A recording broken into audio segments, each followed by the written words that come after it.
for you. We'll be taking a look at the crisp quality boxing that many of these Ghanaian boxers are getting used to and are shaping themselves in readiness for big things to come. NY, as usual, will be with me here at ringside and will walk you through especially some of the highlights from the 6th March boxing night, the Shesheshe night, and we'll tell you a lot more about some of the interesting things that happened. Later on in the show, if we are able to get hold of him, Bukom Banko, the ambassador for Bell 7 Star, will also join us. Plus, of course, we'll be talking to one of the main characters when it comes to Ghana Africa boxing. He holds the super lightweight title in the WBO Africa division. The champ is here, and we'll be taking a look at the quality that he has exhibited so far and his thoughts about moving from Africa into the world. He says he wants to become a world champion. We will find out from Faisal in a few minutes how he's taking the course that is bringing him to stardom one step at a time. But once again, thank you very much for joining us. You can also join us on YouTube at Max TV Ghana and then on Facebook at Max TV. We are also live on Star Times at Tetteh channel 247. Remember, this event is proudly brought to you by the kind courtesy of IMAX Boxing Promotions and sponsored by Bell 7 Star Energy Drink, Techno Camon 40, Max by Renault Ghana, and of course, Cynics Electronics. And so we have a lot to share with you. We'll be running the order for you so you know the kind of quality we have for you tonight on Fight Night 14. Before we do that, NY, thank you very much for joining us. And don't forget, we're still in the Ghana month, and so we are proudly showcasing what Ghana is made of. So we had a brilliant evening on the 6th of March, Independence Day, some quality boxing that we saw. And obviously, it has put Ghana on the worldwide map in terms of boxing. Yeah, Prince, thank you very much. And today we are here to serve the boxing connoisseurs what they really want. And talking about the Shesheshe Fight Night on the 6th March, where Ghana gained the independence and we are celebrating Ghana. It was a good fight from start to finish. You know, the likes of Faisal Abubakar was in the picture, defended his title. This is about a second time defending his title, one with a Nigerian, and just past weeks he defended against a Tanzanian, and that is very, very good on the part of Faisal Abubakar. He's looking forward to see if he can get into the world, because now Africa, he has conquered the African terrain, and we are looking forward to see if he can get to the intercontinental or even the world. Sure. That is what I'm looking for, Faisal Abubakar. And we also had Henry Mom and Derek Quay. That was one on talk of the highlights of the night. The highlights of that night, and you know, it's a lot that happened on that particular fight night.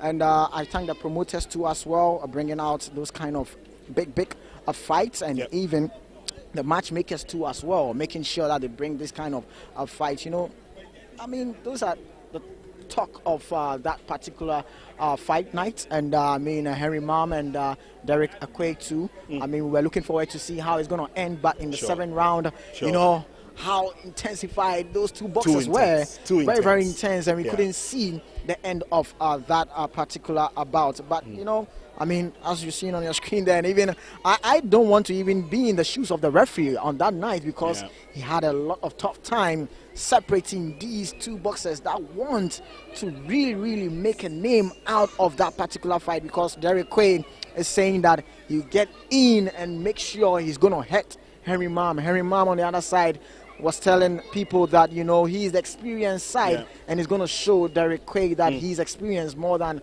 him. So, you know, a lot went into that particular bout. And, I mean, that night, it was a great night to even celebrate Ghana on the Independence Day.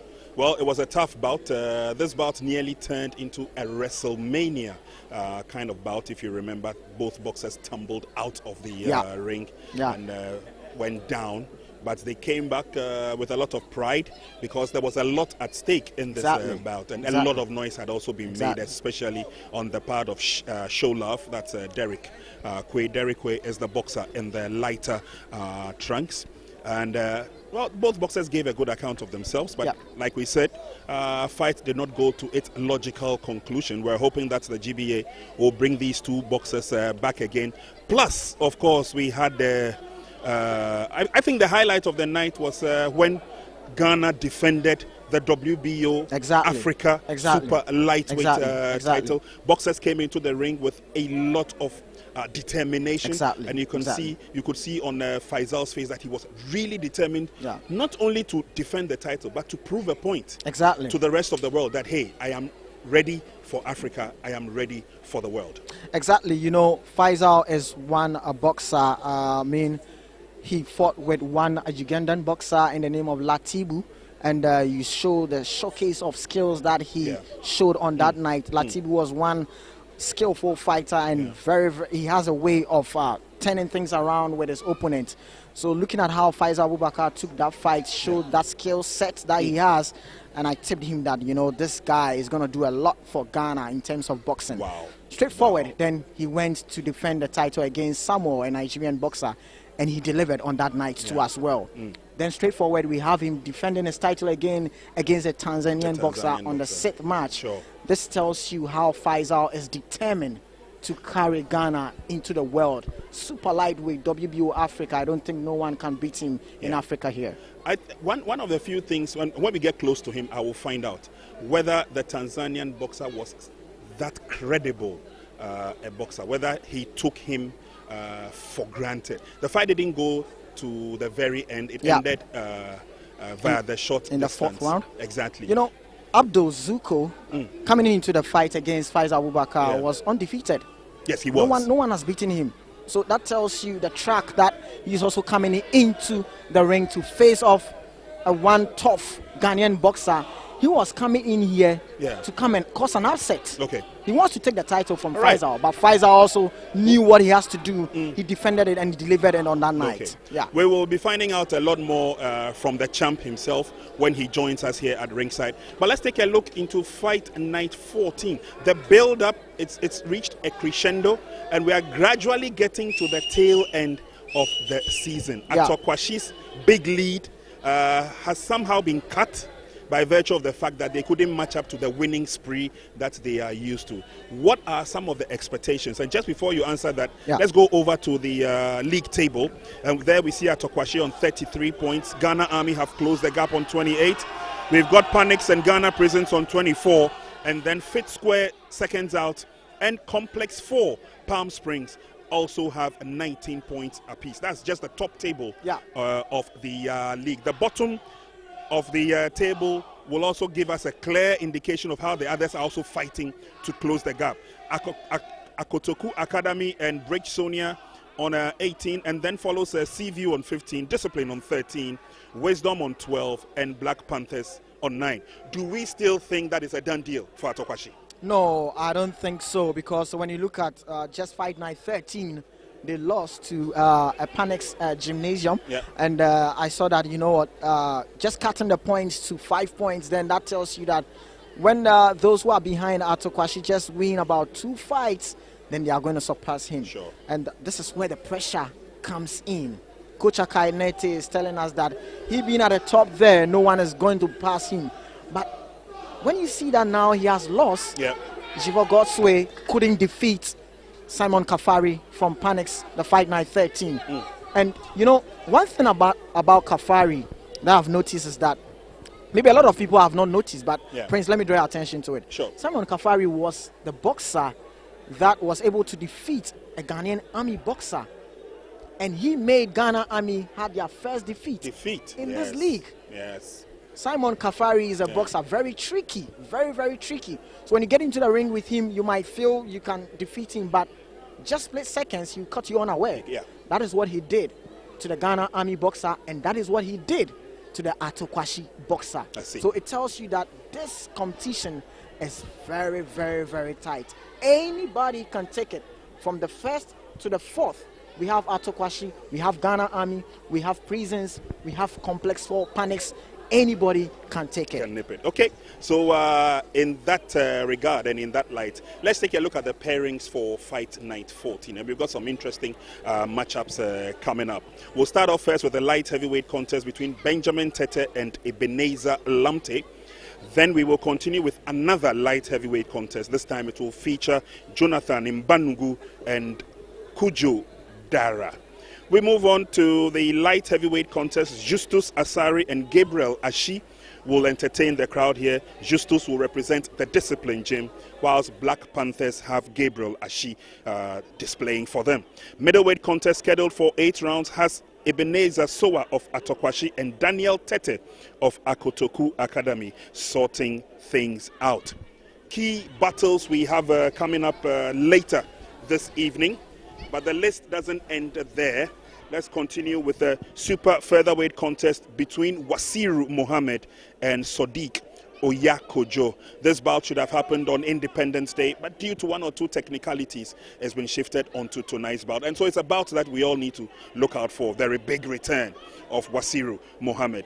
David Kanesi and Joseph Menson have their turn. Super featherweight contest scheduled for 6 rounds. It's a battle between Wisdom and the Bridge Boxing Gym. In between the lines, we'll bring you some juvenile action as well. Charles Quay and Wesley Aibon will entertain the crowd here. We'll continue with a battle between Ghana Army and Panix. Panix will be represented by Aaron Tetteh, and Ghana Army will be represented by Nathaniel Supe. Light heavyweight contest features Seaview's Selinanus Alotey. And guess what? For Ghana prisons, it will be Abu Kamoko. Yes, you heard the name right. We'll be taking a look at that bout closely.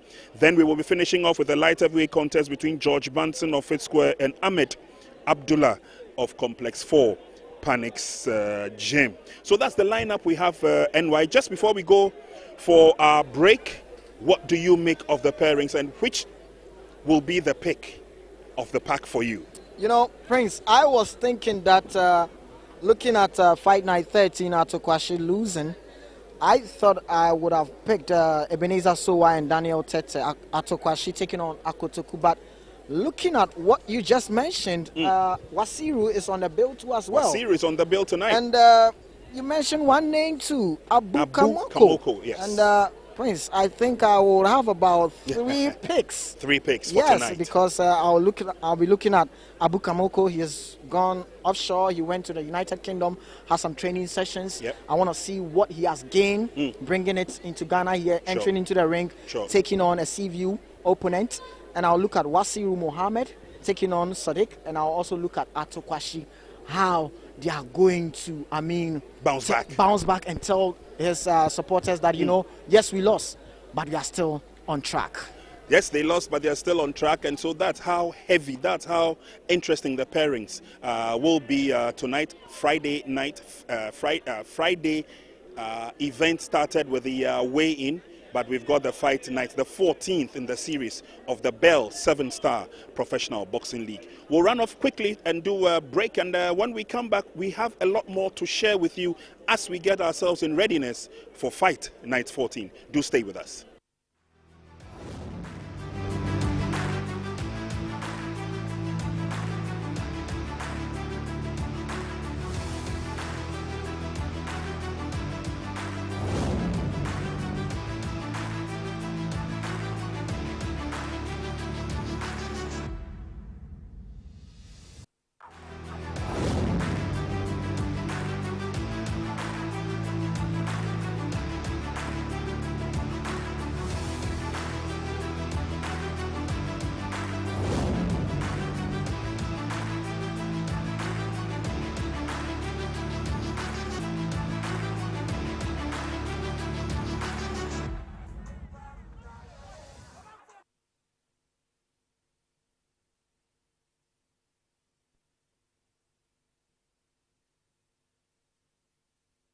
Thank you very much, viewers, for sticking and staying with us. We're getting close to the first bout of the evening. The MC for the night, Mohammed Amin Lamptey, is just about ready. But before we cross over to Mohammed Amin Lamptey, let's take a look at the prospects of Ghana boxing.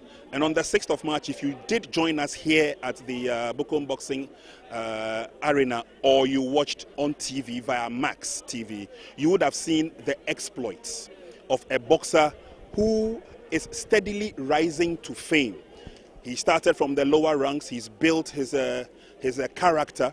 He's now spearheading the super lightweight division of the WBO Africa version. And The man is here. He will talk to us. He defended his title gallantly against a Tanzanian. We all saw the quality that Faisal brought into the ring, the determination, and of course the elasticity of his performance and his exploits. Faisal joins us for a short interview now. Thank you, champion. Tetteh. Charlie, fit yeah. Feel yeah. I see. Okay, thank you for giving us a little bit of your time. She want tiny wally or defend or title gallantly. You did very well. You were applauded by the crowd. Take preparation into Nakai fight. How did it go? We prepared well because we know our opponent is a good boxer. Okay. Prepare why I never show when you share which is no koni inside ban on Nakai. Yeah. He was sunny when you do machine what fe no ni kagbe ni one washing be fair in a mishe. Akashi what fe ready ni want to what get to the world there. Yeah, I see. Be an eneke enepo chon akeshi o determination ke o modern ball jembi na akeshi belt ni ake decorator boye je ononi if you make agboe kashi mebo mini jibo plan as a boxer. What's your plan? When do you want to knock on the world? Okay, for now what defend they do a second defense no so we are ready to hit the world because of Quay minake kama you no ko minaka wo be no ko come e be don wo feel radio to gba ni kama you no go feel Monday no in your gym because nye coach tramini di coach Ernest ke mbe time ni ma join wo be sani Monday no ma start training wo feel ready ni wo to wo hit to the world there wa dante ni what determine wa ni no di what target ni wotowo because I knew what raise Ghana flag ekon many raise one dimension one new one ba one to raise le high you what feel ready wa dante wa I see. Okay, yeah, already more me in your comment you said there's nothing else to pick in Africa. Wabeno ko komo ekon Africa nature ke bia ne ohie jeheni utawoya. Does it mean that quality any your ranking say me mokonyebo ya Africa? For Kelma you know go make because can be done me promising you Akeshi African boxer ko yi me. I see. In promising you wa dante oh me na for now to that time can babi anele me na ke wo fulfill wo promise wo sanu wo ko wo yin ni wo hit wo there ni wo kwano ni baya no so lucky and for now wo there wo world rating say ni wo fi wo second defense wo expect ni wo ba kan eko papa ni e ba ni ko le woni wo bote jeme otugba can hambo obas money straight away oya challenge for world title alo ba kwa ranking say me ko first 5 alo first 10 obas mo look e me nyon eteko anodan. Do you want to go straight for the title or you want to go through the process, at least taste some of the world? I think boxing? If I would get the chance to go straight to the title, I would love it because we boxers say we target the world title. The hope one kashi money nye title kaji meneke wopo na chance ye hope ke in team agashi ameanu wo tun benonisa. Yeah. We feel good people. Then we are into fight. We can't na gan chance. We banye we stop let mo beni we stop or many we no. Okay. Danny Mahanoya, before I let you go, your target obviously is to get that world title around your waist. Sure. Be enye wo humble. How long do you think that promise will be fulfilled? I think this year, next year, people should expect that from us. Okay. I see. All right. Well, we've been talking to the man himself. He holds a lot of power. I said hello to him and I realized that the power the Tanzanian took was just a little. I have also taken a little bit of it, but he's also showed that he is ready to go to the next level. He believes that he's done what he has to do in Africa.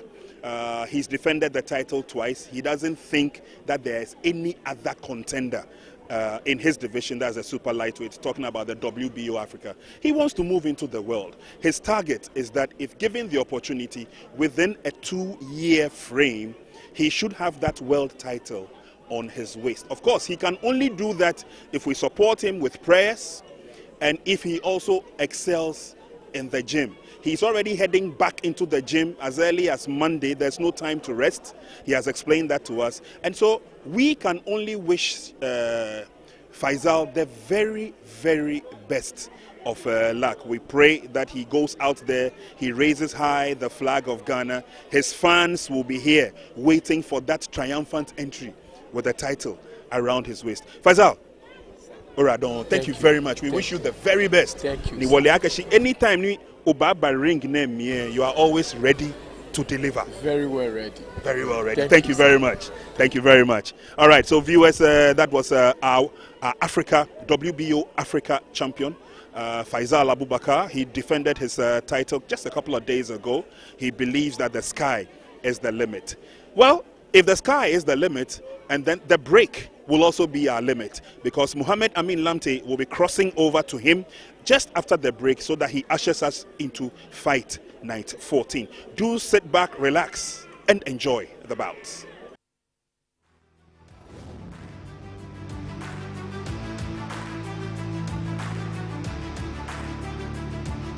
Taking the course that is bringing him to stardom one step at a time. But once again, thank you very much for joining us. You can also join us on YouTube at Max TV Ghana, and then on Facebook at Max TV. We are also live on Star Times at Depa channel 247. Remember, this event is proudly brought to you by the kind courtesy of IMAX Boxing Promotions and sponsored by Bell 7-Star Energy Drink, Techno Camon 40, Max by Renault Ghana, and of course Cynics Electronics. And so we have a lot to share with you. We'll be running the order for you so you know the kind of quality we have for you tonight on Fight Night 14. Before we do that, NY, thank you very much for joining us, and don't forget we're still in the Ghana month, and so we are proudly showcasing what Ghana is made of. So we had a brilliant evening on the 6th of March, Independence Day, some quality boxing that we saw, and obviously it has put Ghana on the worldwide map in terms of boxing. Yeah, Prince, thank you very much. And today we are here to serve the boxing connoisseurs what they really want. And talking about the Shishishi Fight Night on the 6th March, where Ghana gained the independence and we are celebrating Ghana. It was a good fight from start to finish. You know, the likes of Faisal Abubakar was in the picture, defended his title. This is about the second time defending his title, one with a Nigerian, and just past weeks he defended against a Tanzanian, and that is very, very good on the part of Faisal Abubakar. He's looking forward to see if he can get into the world, because now Africa, he has conquered the African terrain, and we are looking forward to see if he can get to the intercontinental or even the world. Sure. That is what I'm looking for, Faisal Abubakar. And we also had Henry Mom and Derek Quay. That was one on talk of the highlight of the night. The highlights of that night, and you know, it's a lot that happened on that particular fight night. And I thank the promoters too as well, bringing out those kind of big fights, and even the matchmakers too as well, making sure that they bring this kind of fights. You know, I mean, those are the talk of that particular fight night. And Henry Mom and Derek Quay too. I mean, we're looking forward to see how it's going to end, but in the 7th round, you know, how intensified those two boxers were. Very intense, and we couldn't see the end of that particular bout. But you know, I mean, as you've seen on your screen there, and even I don't want to even be in the shoes of the referee on that night, because he had a lot of tough time separating these two boxers that want to really make a name out of that particular fight, because Derek Quay is saying that you get in and make sure he's going to hit Henry Mom. Henry Mom on the other side was telling people that, you know, he's the experienced side, and he's going to show Derek Quay that he's experienced more than him. So, you know, a lot went into that particular bout. And, I mean, that night, it was a great night to even celebrate Ghana on the Independence Day. Well, it was a tough bout. This bout nearly turned into a WrestleMania kind of bout. If you remember, both boxers tumbled out of the ring and went down. But they came back with a lot of pride, because there was a lot at stake in this bout. And a lot of noise had also been made, especially on the part of Show Love. That's Derek Quay. Derek Quay is the boxer in the lighter trunks. And Well, both boxers gave a good account of themselves, but like we said, fight did not go to its logical conclusion. We're hoping that the GBA will bring these two boxers back again. Plus, of course, we had the, I think the highlight of the night was when Ghana defended the WBO Africa Super Lightweight title. Boxers came into the ring with a lot of determination, and you could see on Faisal's face that he was really determined, not only to defend the title but to prove a point to the rest of the world that, hey, I am ready for Africa, I am ready for the world. Exactly. You know, Faisal is a boxer. He fought with one Ugandan boxer in the name of Latibu, and you show the showcase of skills that he showed on that night. Latibu was one skillful fighter, and he has a way of turning things around with his opponent. So looking at how Faisal Abubakar took that fight showed that skill set that he has, and I tipped him that, you know, this guy is going to do a lot for Ghana in terms of boxing. Straightforward. Then he went to defend the title against Samoa, a Nigerian boxer, and he delivered on that night too as well. Then straightforward, we have him defending his title again against a Tanzanian boxer on the 6th March. This tells you how Faisal is determined to carry Ghana into the world. Super lightweight, WBO Africa, I don't think no one can beat him in Africa here. One of the few things, when we get close to him, I will find out whether the Tanzanian boxer was that credible a boxer, whether he took him for granted. The fight didn't go to the very end. It ended via the short in distance. The 4th round. Exactly. You know, Abdul Zuko coming into the fight against Faisal Abubakar was undefeated. Yes, he was. No one has beaten him. So that tells you the track that he's also coming into the ring to face off one tough Ghanaian boxer. He was coming in here to come and cause an upset. He wants to take the title from Faisal, but Faisal also knew what he has to do. He defended it and he delivered it on that night. We will be finding out a lot more from the champ himself when he joins us here at ringside. But let's take a look into fight night 14. The build-up, it's reached a crescendo, and we are gradually getting to the tail end of the season. Atokwashi's big lead has somehow been cut by virtue of the fact that they couldn't match up to the winning spree that they are used to. What are some of the expectations? And just before you answer that, let's go over to the league table. And there we see Atokwashi on 33 points. Ghana Army have closed the gap on 28. We've got Panics and Ghana Prisons on 24. And then Fit Square seconds out. And Complex 4, Palm Springs, also have 19 points apiece. That's just the top table of the league. The bottom of the table will also give us a clear indication of how the others are also fighting to close the gap. Akotoku Academy and Bridge Sonia on 18, and then follows Seaview on 15, Discipline on 13, Wisdom on 12, and Black Panthers on 9. Do we still think that is a done deal for Atokwashi? No, I don't think so, because when you look at just fight night 13, they lost to a Panics Gymnasium, and I saw that, you know what, just cutting the points to 5 points, then that tells you that when those who are behind Atokwashi just win about 2 fights, then they are going to surpass him. And this is where the pressure comes in. Coach Kanesi is telling us that he being at the top there, no one is going to pass him. But when you see that now he has lost, Jivo Godsway couldn't defeat Simon Kafari from Panics, the fight night 13. And you know, one thing about Kafari that I've noticed is that maybe a lot of people have not noticed, but Prince, let me draw your attention to it. Simon Kafari was the boxer that was able to defeat a Ghanaian Army boxer, and he made Ghana Army have their first defeat in this league. Simon Kafari is a boxer, very tricky, very tricky. So when you get into the ring with him, you might feel you can defeat him, but just split seconds, he caught you unaware.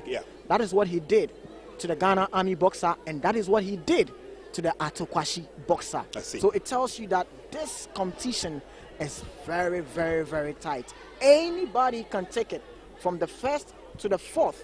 We have Atokwashi, we have Ghana Army, we have Prisons, we have Complex 4, Panics, anybody can take it. Can nip it. Okay, so in that regard and in that light, let's take a look at the pairings for Fight Night 14. And we've got some interesting matchups coming up. We'll start off first with a light heavyweight contest between Benjamin Tetteh and Ebenezer Lamptey. Then we will continue with another light heavyweight contest. This time it will feature Jonathan Imanu and Kujo Dara. We move on to the light heavyweight contest. Justus Asare and Gabriel Ashie will entertain the crowd here. Justus will represent the Discipline Gym, whilst Black Panthers have Gabriel Ashie displaying for them. Middleweight contest scheduled for 8 rounds has Ebenezer Sowah of Atokwashi and Daniel Tetteh of Akotoku Academy sorting things out. Key battles we have coming up later this evening, but the list doesn't end there. Let's continue with the super featherweight contest between Wasiru Mohammed and Sodiq Oyakojo. This bout should have happened on Independence Day, but due to 1 or 2 technicalities, it's been shifted onto tonight's bout. And so it's a bout that we all need to look out for. Very big return of Wasiru Mohammed. David Kanesi and Joseph Menson have their turn. Super featherweight contest scheduled for 6 rounds. It's a battle between Wisdom and the Bridge Boxing Gym. In between the lines, we'll bring you some juvenile action as well. Charles Quay and Wesley Aibon will entertain the crowd here. We'll continue with a battle between Ghana Army and Panix. Panix will be represented by Aaron Tetteh, and Ghana Army will be represented by Nathaniel Supe. Light heavyweight contest features Seaview's Selinanus Alotey. And guess what? For Ghana prisons, it will be Abu Kamoko. Yes, you heard the name right. We'll be taking a look at that bout closely.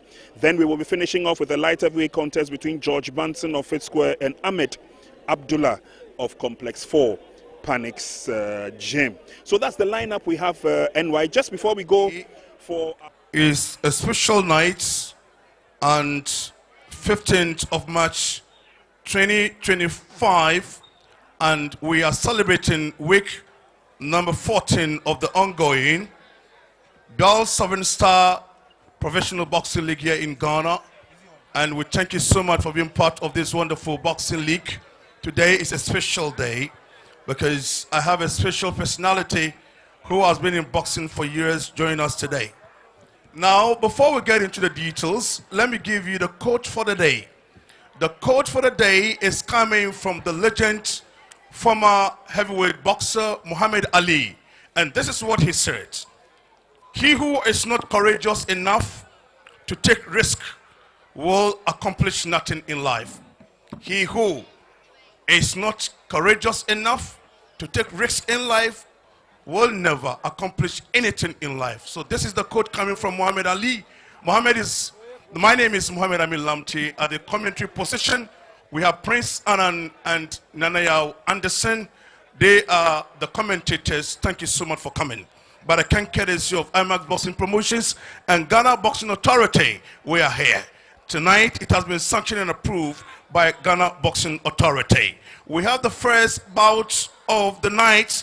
It is going to be a light heavyweight contest over 6 rounds between Benjamin Tetteh, who is going to fight from the red corner, and Ebenezer Lamptey is going to fight from the blue corner. So the officials are Judge 1, Nike Quay, Judge 2, and Judge 3, Michael Eje Fachi. And the referee in the center of this fight is Richard Amevi. So I'll get you ready to join us. But let me also go through the officials who are making tonight a great one. The GBA president, Abraham Kote, he's been supported by all the GBA board members. We have the clerk of skill today, Shadrach Akwe. Technical director of the GBA, Shadrach Akwe. Our bellman tonight, Edward Addo. And the ringside physician tonight, as usual, Edward Addo and Edward Asante. He will be supported by officials from the Ghana Ambulance Service, SAEMT Yakubu Alotey, SAEMT Benjamin Asamoah, PEM Ansa, and the BEMT Edward Dodo. These are the personalities going to take care of all of us here in the boxes. So if you are ready, ladies and gentlemen, let's brace up for the first bout of the evening. Light heavyweight contest over 6 rounds between Benjamin Tetteh and Ebenezer Lamptey. If we are ready, let's welcome from the blue corner, the one and only Ebenezer Lamptey.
We have in the ring now Ebenezer Lamptey.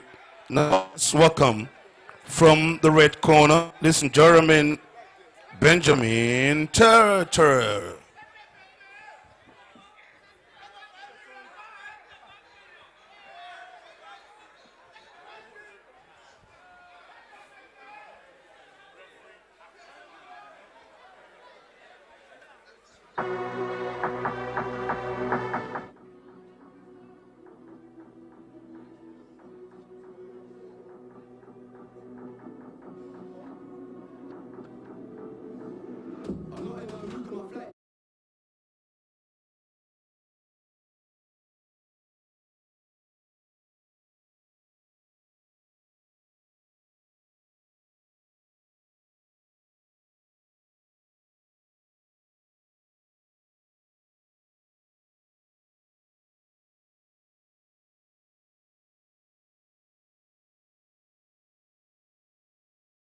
Paid already, I don't need no hit song. We don't need ID, no Pro 17 in the club, being scrolling TikTok.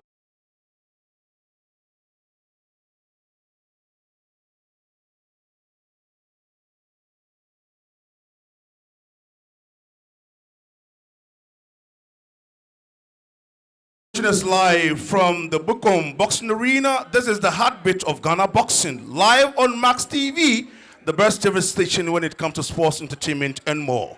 We are more than ready for week night number 14. What's night exciting bouts? We want to start with a light heavyweight contest over 6 rounds, and this is an interesting fight. But let me acknowledge the presence of one personality who is a philanthropist, or is a business tycoon. He loves football and he loves boxing. The former management member of Accra House of Folk is a boxing fanatic. He's here with us. We all know him. Mr. Isaac Tetteh, Titi Brothers, is here with us. We thank him very much for coming. So wherever you are, you can also join us on television and right here at the Bukom Boxing Arena. Now, these are the officials for bout number 1.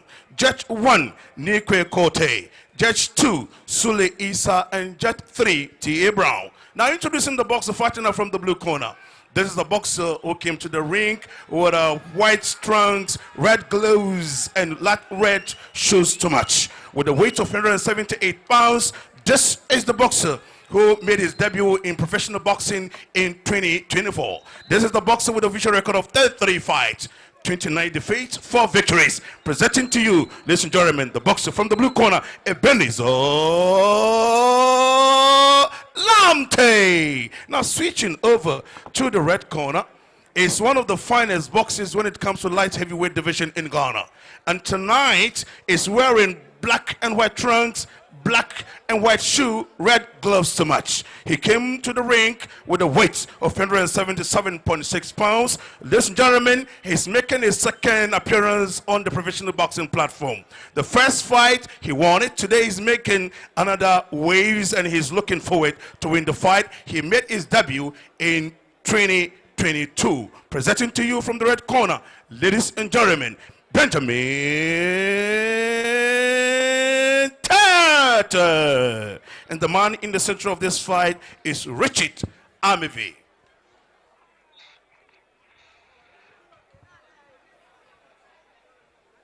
Good evening, guys. Protect your fat.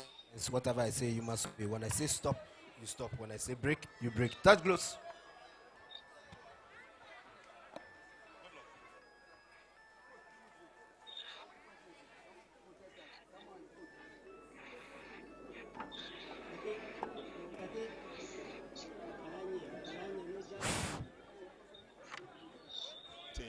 In the white trunks.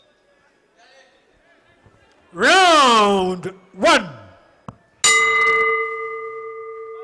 First round, round number one.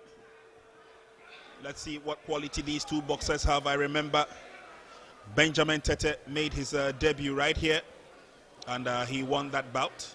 Let's see whether he can win his second professional fight. Ebenezer Lamptey clearly exhibiting that he's going to show us a lot of those moves. But for Tetteh, he's a stayer, will stay on his feet and keep the pressure on his opponent. As he starts the stalking early enough, powerful punches coming through. Benjamin Tetteh will be using his long reach to advantage,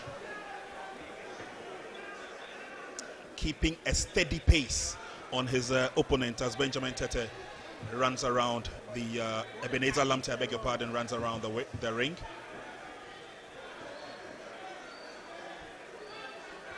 Obviously coming into the ring with the heftier punches, but ironically Ebenezer Lamptey tipped the scales at 178 pounds, 4 pounds more than his opponent Benjamin Tetteh. Again, quietly stalking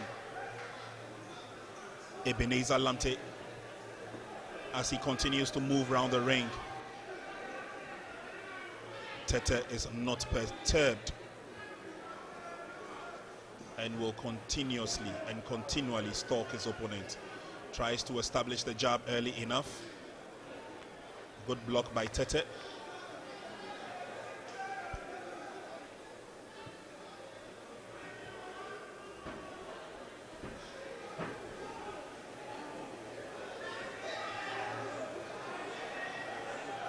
Into the last minute, and it's still the two boxers are steadying themselves, trying to look for an opening. Tetteh obviously trying to line up the jabs and then fire out with that ferocious right punch of his. He's not had the opportunity, not just yet. Lamptey trying to work within. Good jabs keeping Lamptey at bay, and Tetteh still comes forward, still looking for that opening, still trying to line up. He's not released the right as yet.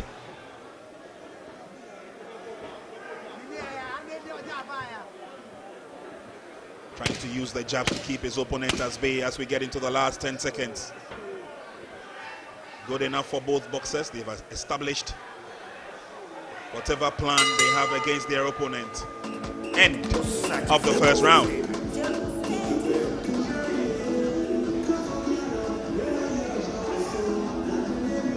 Yeah, so the first round just got ended, and cut out from Benjamin Tetteh. He has the longer reach, and obviously he's going to use his jab to penetrate through, but that's a good work there from Ebenezer Lamptey too as well. But Benjamin always standing tall there to trade. And on your screen there, Benjamin Tetteh. The fans are hearing your numbers. This is fight night 14 of the Bell 7-Star Professional Boxing League. Live from the Bukum Boxing Arena. Seconds out. Round 2. Here we go for round number 2 of bout number 1, a light heavyweight contest scheduled for 6 rounds. Benjamin Tetteh in the black trunks. And now it's a turn of Lamptey, who's trying to work into the body of Tetteh without success, I should say. Tetteh launches that first right, launches a second one, missed completely the third. And the fans gradually getting into the bout.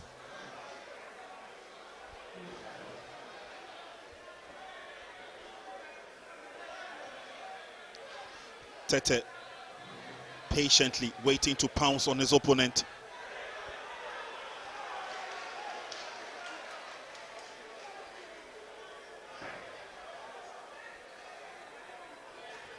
Lots of body movement by Lamptey.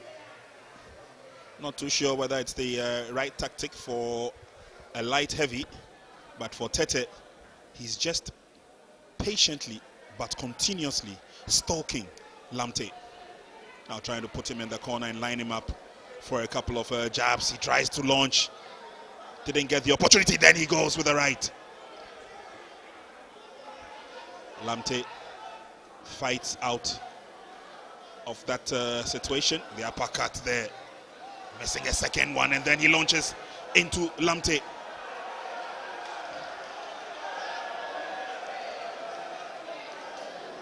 Lamptey goes in for the clinch,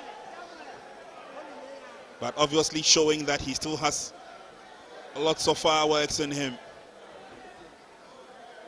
It's now the opportunity for Tetteh to continue what he started.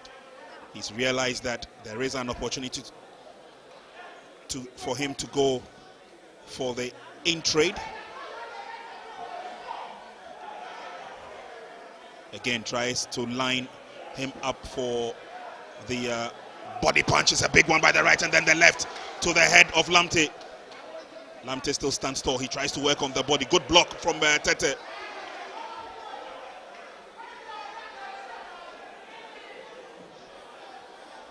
Not too sure if you agree with me, NY, but it looks like Lamptey is doing a lot of breathing at this point.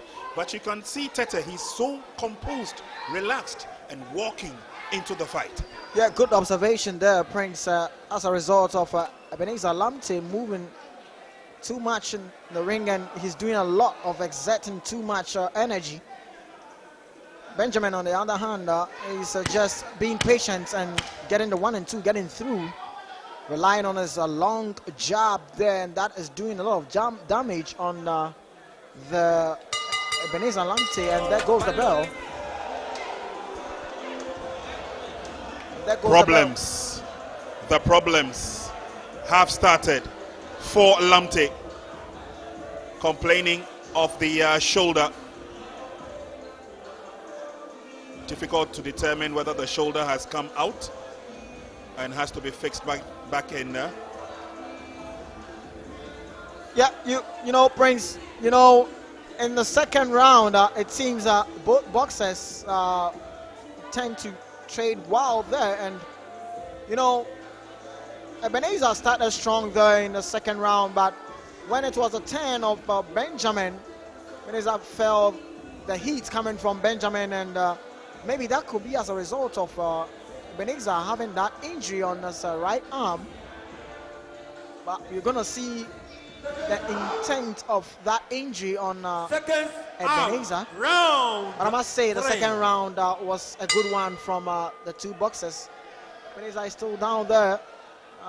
Let's see if he can wake up to continue. And he's still complaining about that shoulder. I doubt if he can continue body language. The fight. Talking about Ebenezer Lamptey. The body language from Ebenezer not really speaking well here. And you know, I doubt if he can continue. The ringside doctor mounts the ring. Yeah.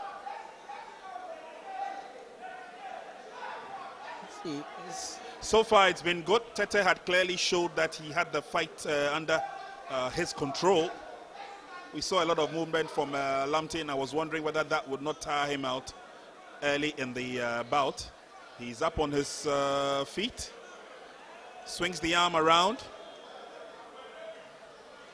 and let's hope that it's in good shape for the bout.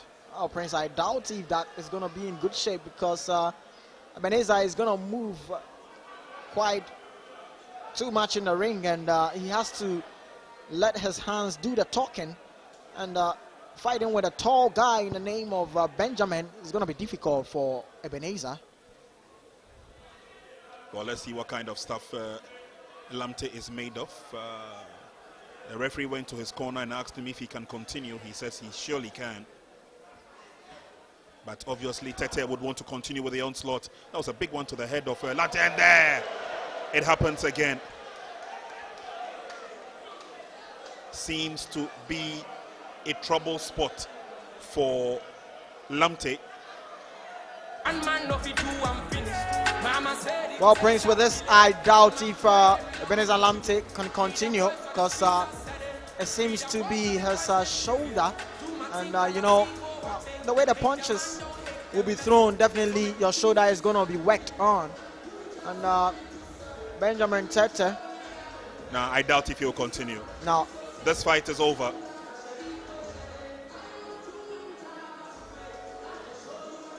Ring doctor working on the dislocated shoulder. Quite a straightforward workout for Benjamin Tetteh. And I'm sure that he would be satisfied. From the Bukom Boxing Arena, today is night number 14 of the ongoing Bell 7-Star Professional Boxing League here in Accra, Ghana. We've just witnessed the first fight.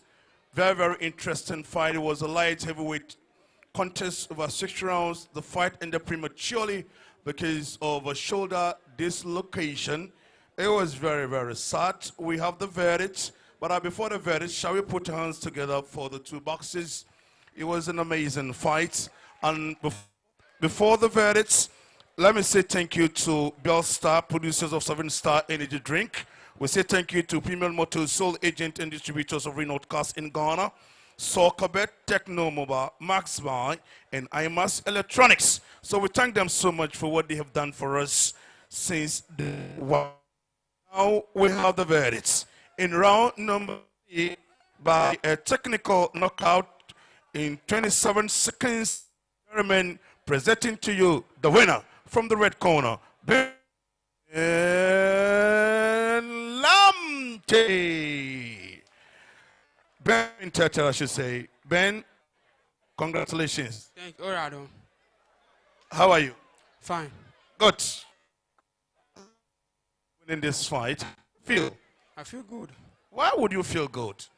Well, the opponent good and I fight him well. I thought that because of this location, you'll be quite a bit, you empathize with him, but you are happy you've won the fight. Yeah, sure. So what made you to win the fight? Well, my coach taught me good. Yeah, they taught me good at gym, so I learned well. Okay, very well. Now let's go to our local language, Ghana. Now, Benjamin, fight bono winning Olusuku fight here Kahabo as a professional boxer. Well, saga makasini boxing la kasini olololo. Yeah, or no Michael. It was me Tanubacho world champion alo mini. Elagano. Ni me boxer ni utanu fi me pi boxers baba we na ame tonyi na me one no check on me. Asma kote kemeli bi. Okay. Okay, Benjamin, thank you so much for coming. My challenge Abu Kamoko. Hey, no challenge Abu Kamoko. Wow.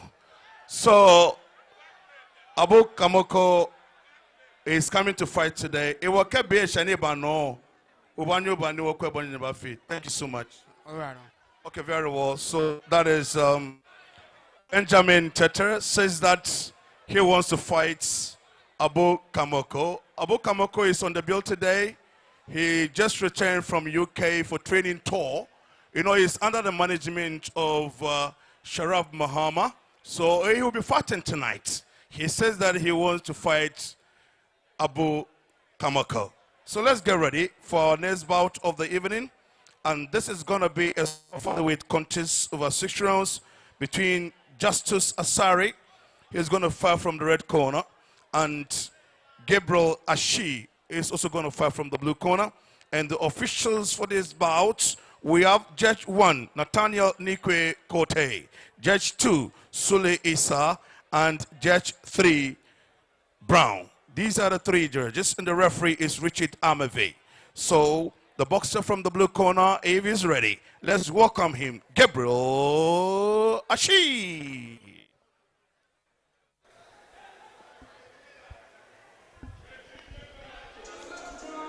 Next bout coming up. Another light heavyweight contest between Justice Asare and his opponent, Gabriel Ashie. Justice will be fighting out of the Discipline Boxing Gym. Black Panthers will be represented by Gabriel Ashie. The gentleman on the left, by the way, having that hearty chat with a young lady, is a boxer we've seen so many times in the ring. Very enterprising boxer. Not too sure whether they're having a discussion on boxing, but and there's the man we've not seen in a while, popularly known as Tetteh Brothers. He started the professional boxing league with us. Tetteh Brothers is the gentleman sitting on the right on your screen. And anywhere Tetteh Brothers goes, he carries a lot of the weight and excitement with him. Good to see him at ringside, here tonight to enjoy boxing. Of course, fans are also here. We've got officials of the GBA. Derek Niasai Ankra is on duty today.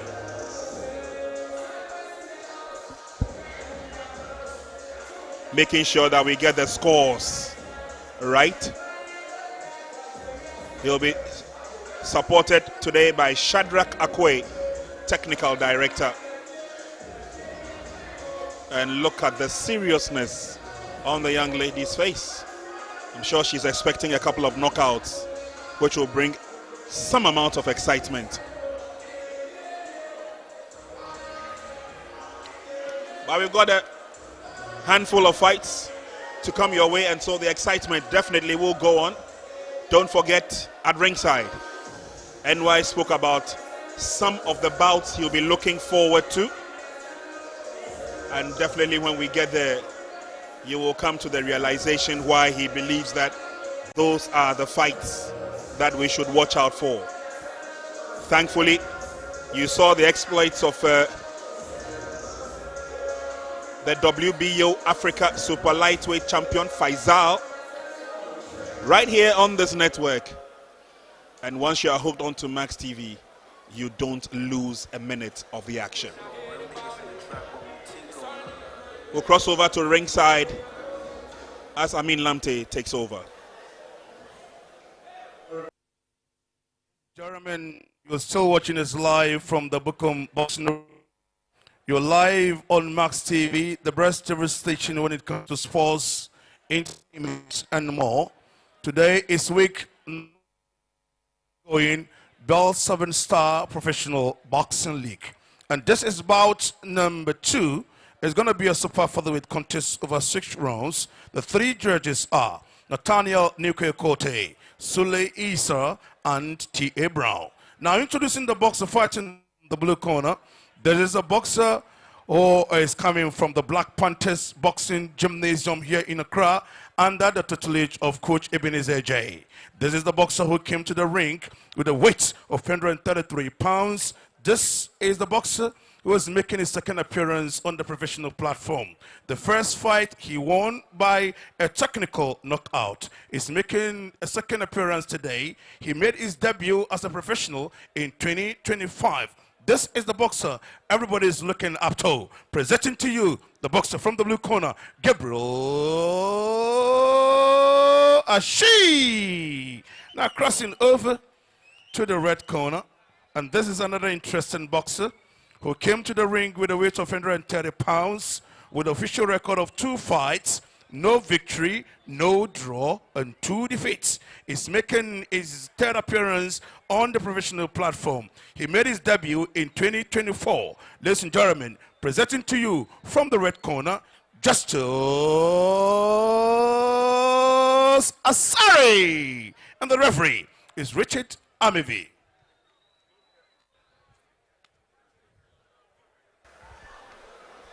Richard Amevi, our center referee, will take the boxers through the last set of instructions. You break. Touch gloves. And there we go. Nathaniel Kote, Sule Isa, and Michael Ejefachi are the judges for this bout. Fans are eagerly waiting for the bell to go for round number 1. Round 1. So, there we go. Let's see what Justus Asare and Gabriel Ashie are made of. Lightweight contest. Justus coming into the ring at a weight of 130 pounds. But we will see a lot of tenacity and a lot of power from Gabriel Ashie of the Black Panthers boxing gym. Not the same style as George Ashie, a boxer who fought in the featherweight category. But it looks like Gabriel Ashie has got the same approach. Preying on his opponent, not giving him an opportunity to move out. Justus keeps his guard up.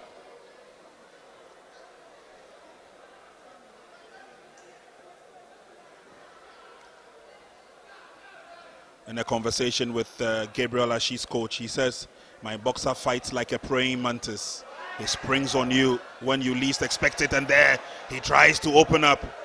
Justus takes a little bit of the punishment, but those long strides of his will keep him at bay from Gabriel's onslaught. Again, Gabriel looking for that opening. Justus keeping his guard down, goes in for the clinch.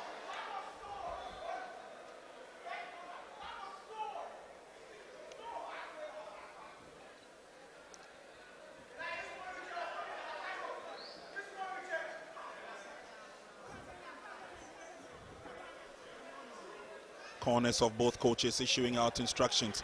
They're telling Gabriel Ashie to keep the pressure on his opponent, and there you see the effect of that thread.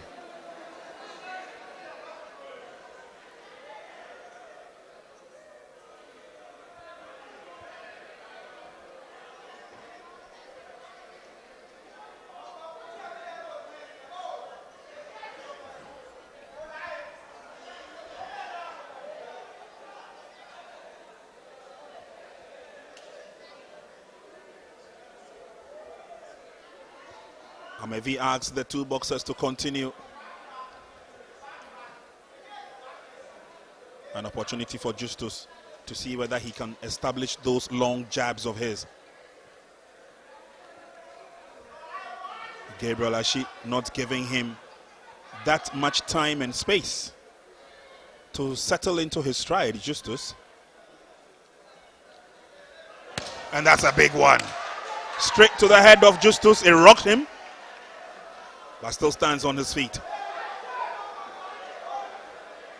And at this stage, it's only the bell that will save him from further punishment. He walks comfortably into his corner, but he knows that last right punch really rocked him. End of the first round. Yeah, I would say that was the punch that made the difference in the first round between Gabriel and Justus. Got a right punch there, straight into the face of Justus. Took that one well there. Rocked him, snapped him back there. Gabriel, very calm there, but he set up that right punch there. And that took some steps back from Justice Asare. Fans are here, loving what is happening in the ring here, live in the Buku Boxing Arena. Here is Justice Asare. Round 2. Round 2 coming up your way, and Gabriel Ashie is already up, waiting for Justice Asare. Referee Richard Amavi. Make sure things are done cleanly. Let's start off with a jab there. Gabriel and Justice. Justice trying to use his long reach there, wanting to counter Gabriel. Gabriel is very sleek there. He knows the act and nature and Justice Asare, and he's always not being in range for Justice to counter him, and that was a left that nearly counted for Justice, but Gabriel still, that was a left hand there and a right connected from Gabriel, and Justice is down, but he's complaining that the punch landed the back of his head, but the referee is still counting, and he's up. Oh, that was a punch that caught him unaware there, and is where Justice needs to be careful fighting with Gabriel. Gabriel is a very sleek fighter there. Goes into clinch, Gabriel, but referee tells him not to lock the head of his opponent like that.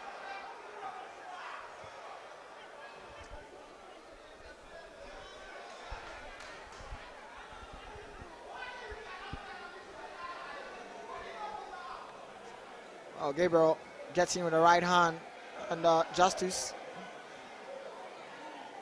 might be feeling some heat there. And, still hopping on his feet there, but not doing too much of the punches. And it is Gabriel who is matching him on, getting in with some body punch there. Try to clip him with the left, but Gabriel still matching him on with the punches. And Justice Asare's body language, not too good for me. Left hand getting through, and he goes in for the clinch. At this point, Justice is in a survival mode, feeling the heat coming from Gabriel. Gabriel gets him with a left punch again, and there goes down Justice Asare. 3.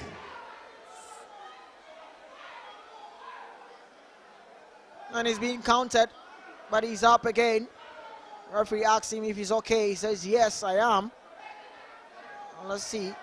Goes in with a guard up there. Tries to set up with a left jab, but not being focused there from Justice is really having a toll on him. Gabriel is more focused than him. Left hand land for Gabriel there. Justice wanted to clip in, but that was a bad punch there from Gabriel, and that is not going to count there.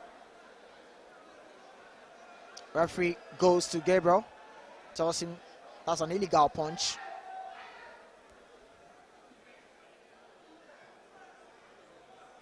Well, you know, NY, this fight brings to me nostalgic memories of the humble beginnings of a boxer called Quay. Very tenacious. Yeah. Almost always to the hilt when he's fighting against his opponents. He likes to keep the pressure on. And I'm sure that this young gentleman called Justus is being taken through what Quay was able to deliver a couple of years ago. As she has showed clearly, he has his eyes on the prize. The pressure is constant. He is not in a hurry to deal with his opponent. And he's dishing out the blows that are getting him the points. Yeah. It's a fairly simple game being displayed by George Ashie. There you go. Yeah. Straight to the head. If Justus complained that the first knockdown was a rabbit punch, what about the next two? Clearly, Justus is in Wonderland. Justus is in Wonderland, but let's go for the third round between Gabriel and the right hand there from Gabriel. Complaining something, but he needs to keep his focus there. Gabriel gets in there with a flurry of punches there, but Justice was trying to act smart there, but Gabriel is still, his point selection, Justice is not that good on the eye. A right hand double one from Gabriel, and Justice goes down there, and referee counts him. Justice, sorry. But his body language there, spit out the mouthpiece, and that tells it all. That is it for Justice. He cannot continue, and that is it. It's just an early work for Gabriel Ashie from the Black Panthers Gymnasium. Let's take a look here. Look at that right punch there from Gabriel on Justice. That sent him down there. He tried to get in with a left, but look at that right punch there from Gabriel. He really timed his opponent there. Some technique there from Gabriel to just get in with a double right hand there. Overhand on his opponent, Justice. Gabriel Ashie, the boxer. This is all about the Fight Night 14 of the Bell 7-Star Professional Boxing League. And we are live from the Bukom Boxing Arena. A lightweight contest, which was scheduled for 6 rounds, ended early, where Gabriel Ashie showed his skill set on Justice Asare. Bout number 2 also ended prematurely. We thank you very much wherever you are. Today is a special Saturday. We are celebrating boxing. And the good news is that the editor of Sports Desk at Max TV, Mr. Yampo Fankra, he has been appointed as the Director General of National Sports Authority. He's our man, he's our boss, he's our friend. We want to congratulate him. Yampo Fankra, I know you are watching us live. Tonight is your night. We want to celebrate you and celebrate your new position. Yampo Fankra, congratulations. So viewers, wherever you are, you're still live on Max TV. Today is a beautiful Saturday night, number 14. We've just witnessed the second bout of the evening, and it was an interesting fight. Now we have the verdicts in round number 3. Ladies and gentlemen, a knockout in 42 seconds in round number 3. The winner from the blue corner, the Black Panthers Boxing Gym here in Accra, presenting to you the boxer Gabriel Ashie. Now, Gabriel, Tetteh. Fine. Oh, you're striker or you're fine? Now, fine, me, miniba. Georgia Ashie ni walele Georgia Ashie. Oh, brother, na low family brother. Brother Onupan. Oh, brother Onupa. Oh, kala one father, one mother. Oh, wonderful. So is more or less like a relative to the one and only George Ashie that we all know. So from the Ashie family. Now, Kokwe fight, table attend win fight. In training get your when I get boxing, no me no she when I get back for me. When I get she be an lemba fan or me tom of him. Monica no me AG Agbina.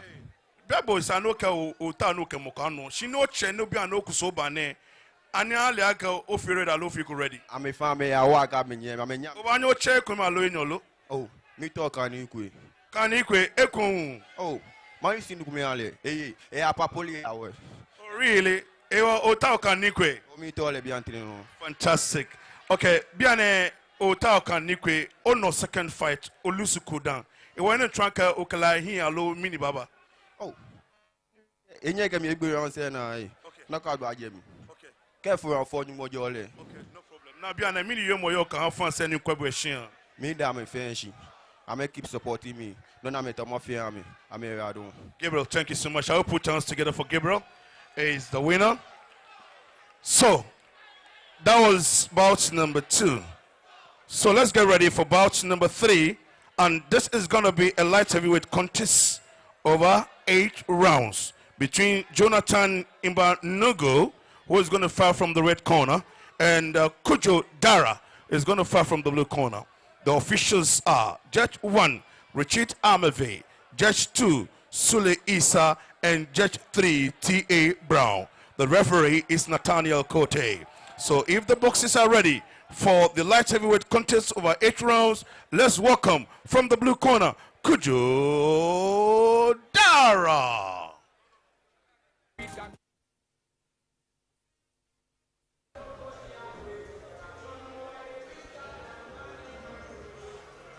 Another light heavyweight bout coming our way. Jonathan Imanu getting ready to face Kujo Dara.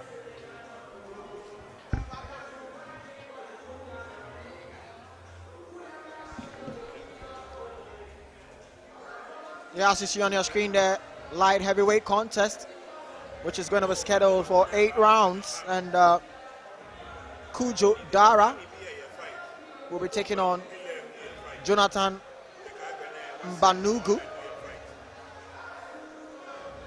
And before this, you saw Ashie of Black Panthers doing a quick job on Justice Asare of the Discipline Gym just in round 3. And he's a brother to George Ashie, Gabriel Ashie of Black Panthers, and he calls out Kote Nikwe. Wow.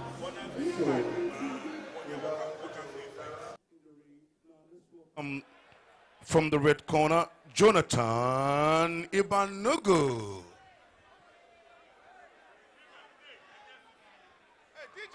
Khan swings in the bantam, super bantam, and Gabriel Ashie swings in the lightweight.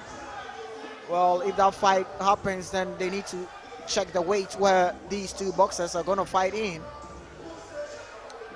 And Kujo Dara is in the ring, and now is the turn of Jonathan Imanu. He just entered into the ring there. And we're going to see how that is going to play out between these two boxers. Light heavyweight contest scheduled for 8 rounds. Let's just await for the ring announcer to do the official introduction of the boxers.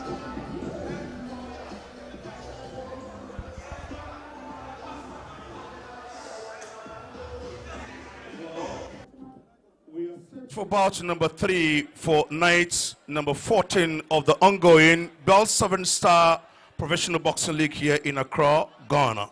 Once again, let me acknowledge the presence of Mr. Isaac Tetteh.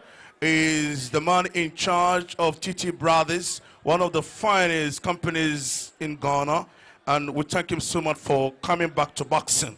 Now, the officials for this bout: Judge 1, Richard Amave; Judge 2, Sule Issa; and Judge 3, T.A. Brown. Now, introducing the boxer fighting now from the blue corner, as we can all see tonight, is wearing black and white trunks, red gloves, and black shoe to match. He came to the ring with a weight of 178 pounds, with official record of 30 fights, 2 victories, and 28 defeats. No draw. He made his debut in 2009 as a professional boxer. Ladies and gentlemen, presenting to you from the blue corner, Kujo Dara. Switching over to the red corner is one of the finest in recent time. And this man is wearing blue and white outfits, black shoe, and red gloves to match. And this is the boxer who came to the ring with a weight of 178 pounds. Official record 13 fights, just 1 defeat, 1 draw, and 11 victories. And all the victories came by way of knockout. He made his debut as a professional boxer in 2023. Presenting to you the boxer who is also known to be called Power for Power, Jonathan Imanu. And the referee in charge of this fight is Nathaniel Quay. Well, Nathaniel will take them through the last set of instructions. At all times, you obey my third, and once the instructions are over, we're good to go. You saw the hearty gaze on the face of Mr. Isaac Tetteh Brothers. He's not only the very special guest who's here today. Anytime we have the lineup and there's a Ghana Army fight, then you should know that they are number one. They are number one sponsor, they are number one fan, they are number one supporter. Is also here, Mr. Percy Amwa of Jubilee Sports, always here to support the security services. So thank you very much to our dignitaries for passing by as these two boxers clearly engage in themselves. I was listening to the record of Kujo Dara, 30 fights. He's been beaten 28 times. Yeah. And he's won only 2. Yeah. What a record. But here Kujo goes in there again, trying to see whether he can outwit his opponent. But we're going to see a lot of tough battling, especially from Jonathan Mbanugu, who has quite a simple, rich record of 13 fights. He's won 11 by way of knockout. Yeah. So clearly, we know that he's a tough boxer. But still to come, like we told you, super featherweight contest, Wasiru Muhammad will take on Sodiq Oyakojo. We also have another tough bout in the persons of Abu Kamoko. Abu Kamoko will be representing the Ghana Prisons Service, and Panix will be represented by Aaron Tetteh. And at this juncture, NY, permit me to say a hearty congratulations to the first lady who has been appointed Director of Ghana Prisons. She's the Director of Ghana Prisons in Mrs. Patience Bafo Boni. So congratulations, Mom. She used to be the head at the Abufra Boni School. There's a prison there. She's handled there very well. She's moved on to the Deputy Directorship level. And today, His Excellency the President has made her the Director General of Ghana Prison Service. And so prisons will be fighting hard and fast here this evening. Don't forget, Ghana Army are also lined up as Nathaniel Supe will be ready to show us his class. And anytime Ghana Army presents their boxers, you know it comes with a lot of support. It comes with a lot of weight. It also comes with a lot of fun. But of course, the Ghana Army team almost always supported in everything they do by their number one sponsor, Mr. Percy Amwa of Jubilee Sports.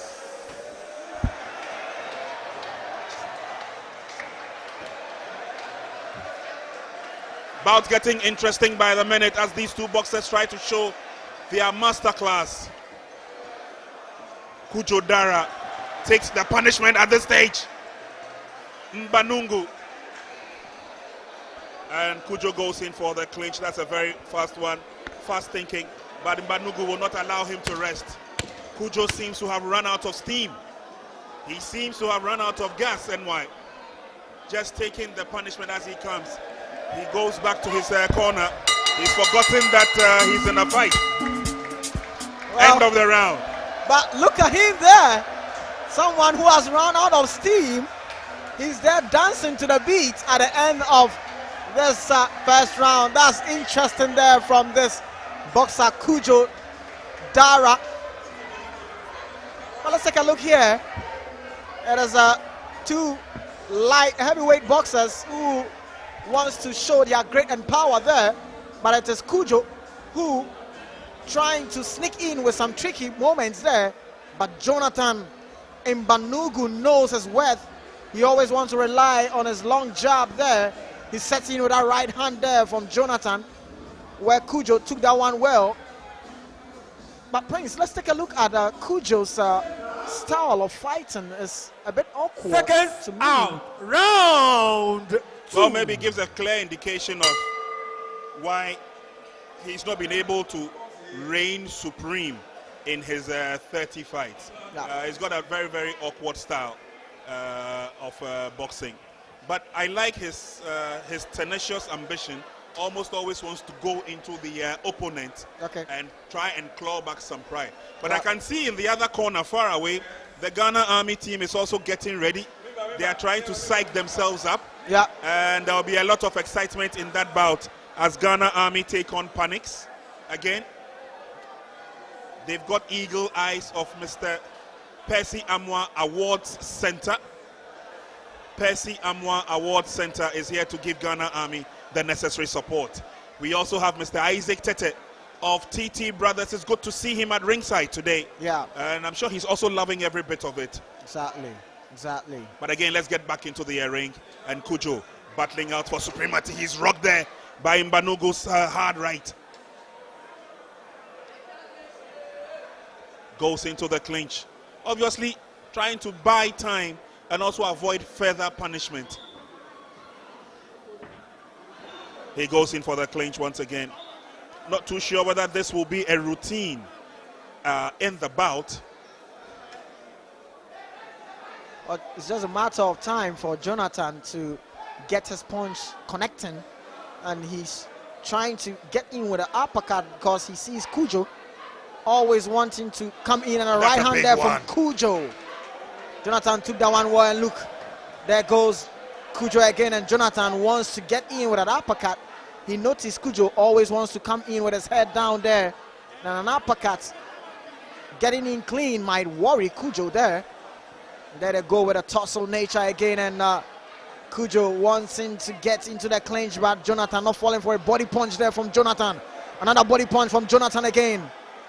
Kujo still relying on his clinch. Referee steps in. Kujo Dara there. Body punch there from Jonathan, and left punch there from Jonathan again. Kujo might be feeling that pressure coming from Jonathan, and he's still holding on to clinch his opponent. And that's a body punch there from Jonathan, and the referee steps in to have a word to Kujo Dara, asking him to keep it clean and always have your head up. There's a man on your screen there, Kujo Dara, but Jonathan matches him on, and uppercut getting through for Jonathan, and left hand for Jonathan, left hand again from Jonathan, and that rocks Kujo Dara. He's getting in for the clinch there, and Jonathan needs to get into the killer mode, but Kujo also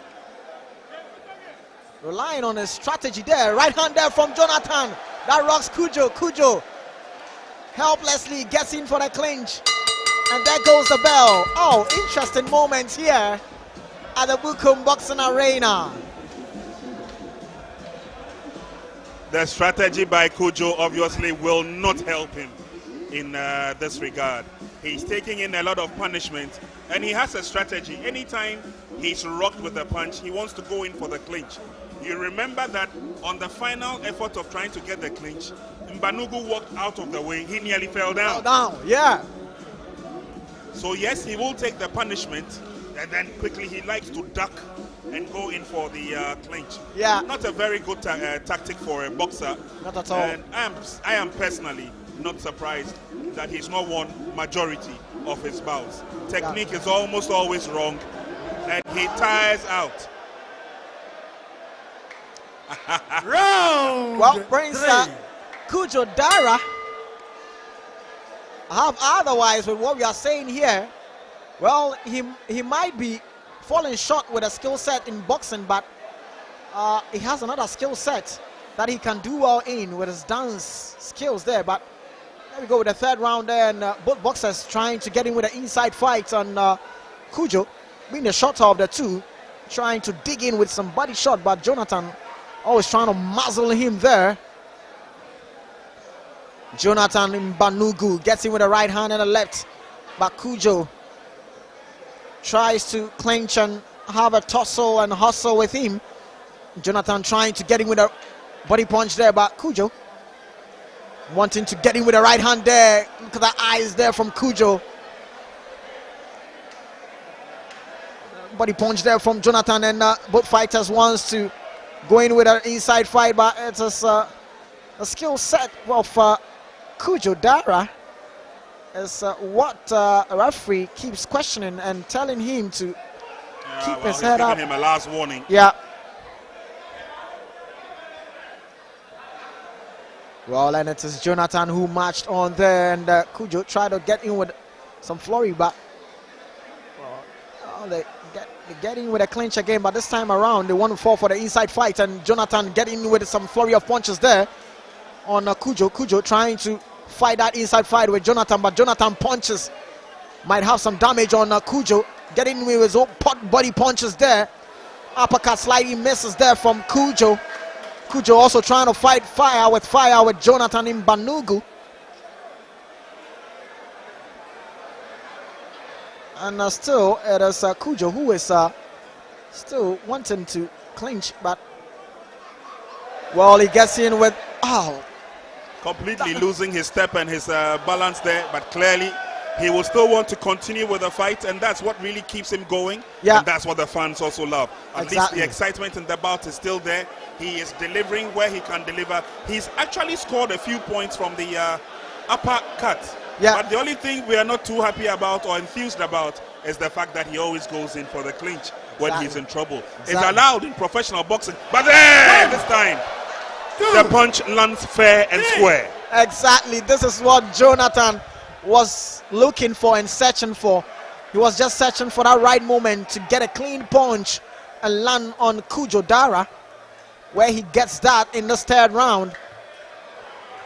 Kujo Dara, let's see if he can continue there, but he wants to fight with Jonathan Imanu, and then Imanu also noticing that from Kujo wanting to get in for the clinch, and body language from Kujo might not be telling a good news there, but the body punches from both boxers is what has been seen here, but referee separates them, and Kujo and Jonathan. Kujo gets in with a clinch again, and this is what referee has been saying, and referee just waves it off. He waves the fight off, and that is it. Well, Prince, that might be the referee noticing constant way of Kujo Dara getting in with his head, and every time he gets in with her head, he tells him to stop, and at some point he gave him the last warning, and I'm sure that is where referee Nathaniel Quay just noticed that, and he just had to just do the last wish to just wave the fight off, because he feels that the body language of Kujo Dara is not speaking well into this game. All right, referee may have taken that decision based on the consistent warnings he had given for the clinching, etc. on his part. I don't think that he's exhibited himself quite well, and there, that was a big one, straight to the head. He went down, didn't know what exactly hit him. Derek Niasai Ankara joins us in a commentary position today. Derek has been with us right from the beginning of the professional boxing league. He's witnessed a lot of these bouts, but he's been away from us because he had to step into big shoes, and today he's got some time on his hand. Derek, what do you make of this fight in terms of the quality? Before Derek comes in, let's cross over to Mohamed Amin Lamptey. A very interesting light heavyweight contest. The fights never got to the distance, and we have the verdicts. Before the verdict, let me also say thank you very much to Bellstar. They are the producers of 7-Star Energy Drink, Premium Motors, sole agent and distributors of Renault cars in Ghana. We talk about Soccerbet, Techno Mobile, Max Buy, and IMAX Electronics. We thank them so much for the support. Now we have the verdicts. In round number 3, 2 minutes 58 seconds, the referee who was in charge of this fight, Nathaniel Quay, disqualified the boxer who actually fight from the blue corner, Kujo. So automatically, to you, the winner, ladies and gentlemen, the man who has added to his official record to 14 fights, 1 defeat, 1 draw. Today he has added to the victory, making it 12, and all the 12 came by way of knockout. Presenting to you the boxer, ladies and gentlemen, Jonathan Power for Power in Banugo. Jonathan, Tetteh. Oh, come on, camera. You're more water boxer. Okay, Tetteh. Where's your Drumo? Fat no, Minake J Tomoni Tower no, Minake a distractible fuel Jenaka. Anuquale. Minefe. Oh, boxing, Minake, boxing, no, okay. When we go pay attention, I stop wearing game or just go. No, I said about experience. If I stop. Oh, boxing, I feel like when you stop for each one money. I feel trouble no bashing or respect to boxing. I can't show minimum you never stop. I try to stop for boxer. But I didn't stop. Wonderful. Now, oh no. How you work on me pay? All the victories saying knockout. Don't all the thing. Oh, in 1 hour I didn't change. I move like me boy more than boxing one get in. Oh. Eba hi ona. Ewo Ghana Oyamoko no tanu kala no lo. Bien mo fe on baba yin mama no bo wo si wo no. Mo fe on baba yin ba no. Okay, me na kan kwabu ye hia ye Max TV no. Mo ni me yo bien e. Me ni yo mo fie yo ka ha me. Me nda mo fe won ni kwa boxing nation. Ke mo fe won dey ba bi e support boxing. Keep us support boxing o pa onye wo fe. Oh, nigga sole mo ke no fe achi won say boxing o gba yin. My job. Shall we put hands together for Jonathan? Thank you very much. Now, ladies and gentlemen, let me remind you this. The Jata is making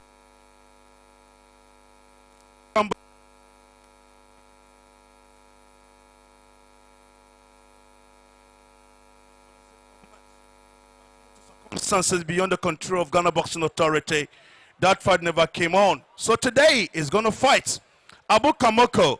He traveled all the way from Ghana to the UK for training tour. He has returned. So he's also making a return in our ring here tonight. So wherever you are, tell a friend and also tell a friend. Let me say good evening to Alhaji Nuruddini Bremansu, the team manager of Monday Stars at the Kutubabi Park. You are watching us. Thank you so much for everything. We appreciate you. Once again, thank you so much. Now, ready for the next bout of the evening, and this is middleweight contest over 8 rounds between Ebenezer Sowah and Daniel Tetteh. We've just witnessed that one. So yes, so that is the fight that we are all waiting for. So ladies and gentlemen, let me just go through the pairings again. So now we are doing bouts number 4.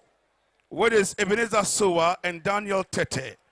So if the boxes are ready, can we have them? Let me just go over to the DJ and verify the next bout of the evening. Are you okay? I'm okay. Coming to you live from the Bukom Boxing Arena is Fight Night 14 of the Bell 7-Star Professional Boxing League, ably led by IMAX Boxing Promotions. Support coming from Bell 7-Star, producers of 7-Star Energy Drink, are proud headline sponsor. Premium Motors, the sole agent and distributors of Renault cars in Ghana. Soccerbet, your best bet for sports betting. Techno Mobile, stop at nothing. Max by Happy Life and IMAX Electronics. Think big. Yes, we are ready for the next bout of the evening. It is a middleweight contest over 4 rounds between Ebenezer Sowah, who is going to fight from the red corner, and Daniel Tetteh is going to fight from the blue corner. And the 3 judges are Quay, Sule Issa, and T.A. Brown. The referee is Richard Amavi. So if we are ready with the boxer from the blue corner, let's welcome Daniel Tetteh. Yeah, boys, Jamestown boys get talent too. Tetteh, Ebenezer Sowah. Bout coming up. It's a middleweight contest. Special thanks to our proud sponsors. We mentioned their names earlier on. Madame Prisla is here with us. She's representing Bell 7-Star. And she has been here with us on every fight night. We say congratulations to Bell 7-Star. Also to our other sponsors, IMAX Electronics, Max by Happy Life. Join us in the ring now from the red corner. Ladies and gentlemen, let's welcome Ebenezer Sowah.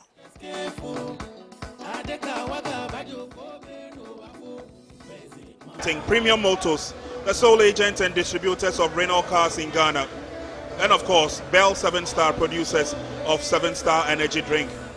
Good to have Mr. Isaac Tetteh, TT Brothers, joining us here at ringside. It's been a while, but he's found time off his busy schedule to be with us. We say thank you very much.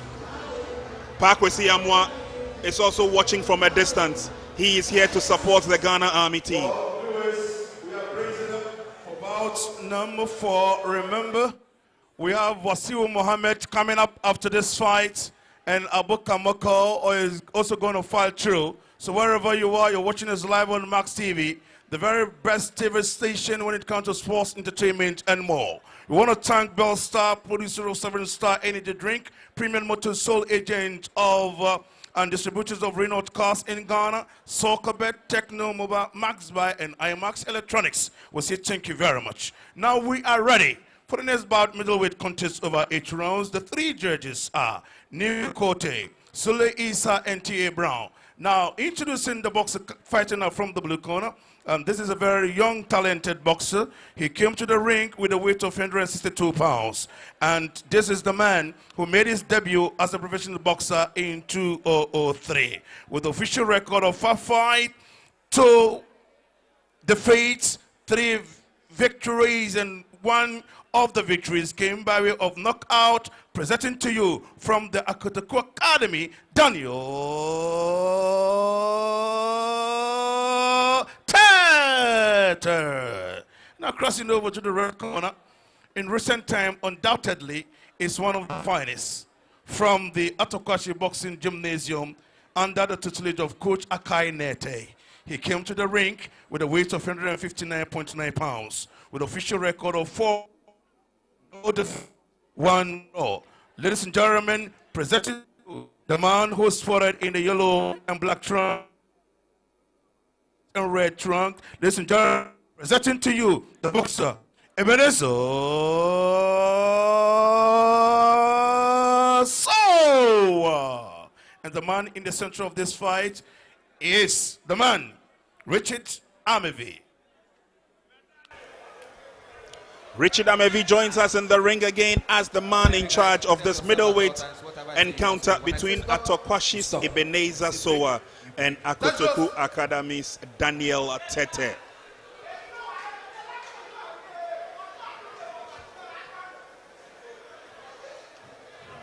I'm still here with Derek Niasayankra, and Derek will be sharing his opinions and views with us on the bout just gone by, plus of course the quality of boxers that we have lined up here today, waiting patiently for that grudge encounter between Ghana Army, who are looking prim and proper and poised for action, against Panic's Boxing Gym. And the good news is that the Chief Executive Officer of Awards Center, Awards GH, Kwesi Amwa, has just whispered there's some good news in the air coming through. He has gone a long way, not to only support the Army team, but he supports almost all the security services: boxing, football, athletics, handball, basketball. The latest is that he's now recognized as the official sponsor of the Ghana Armed Forces Officers football team.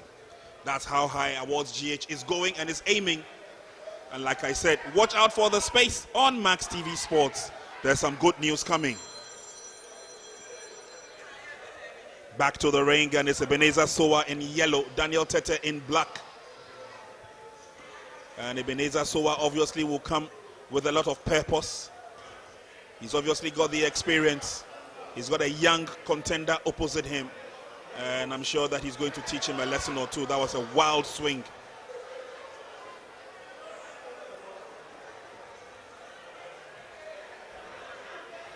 And the consternation on Ebenezer's. 1, 2, 3.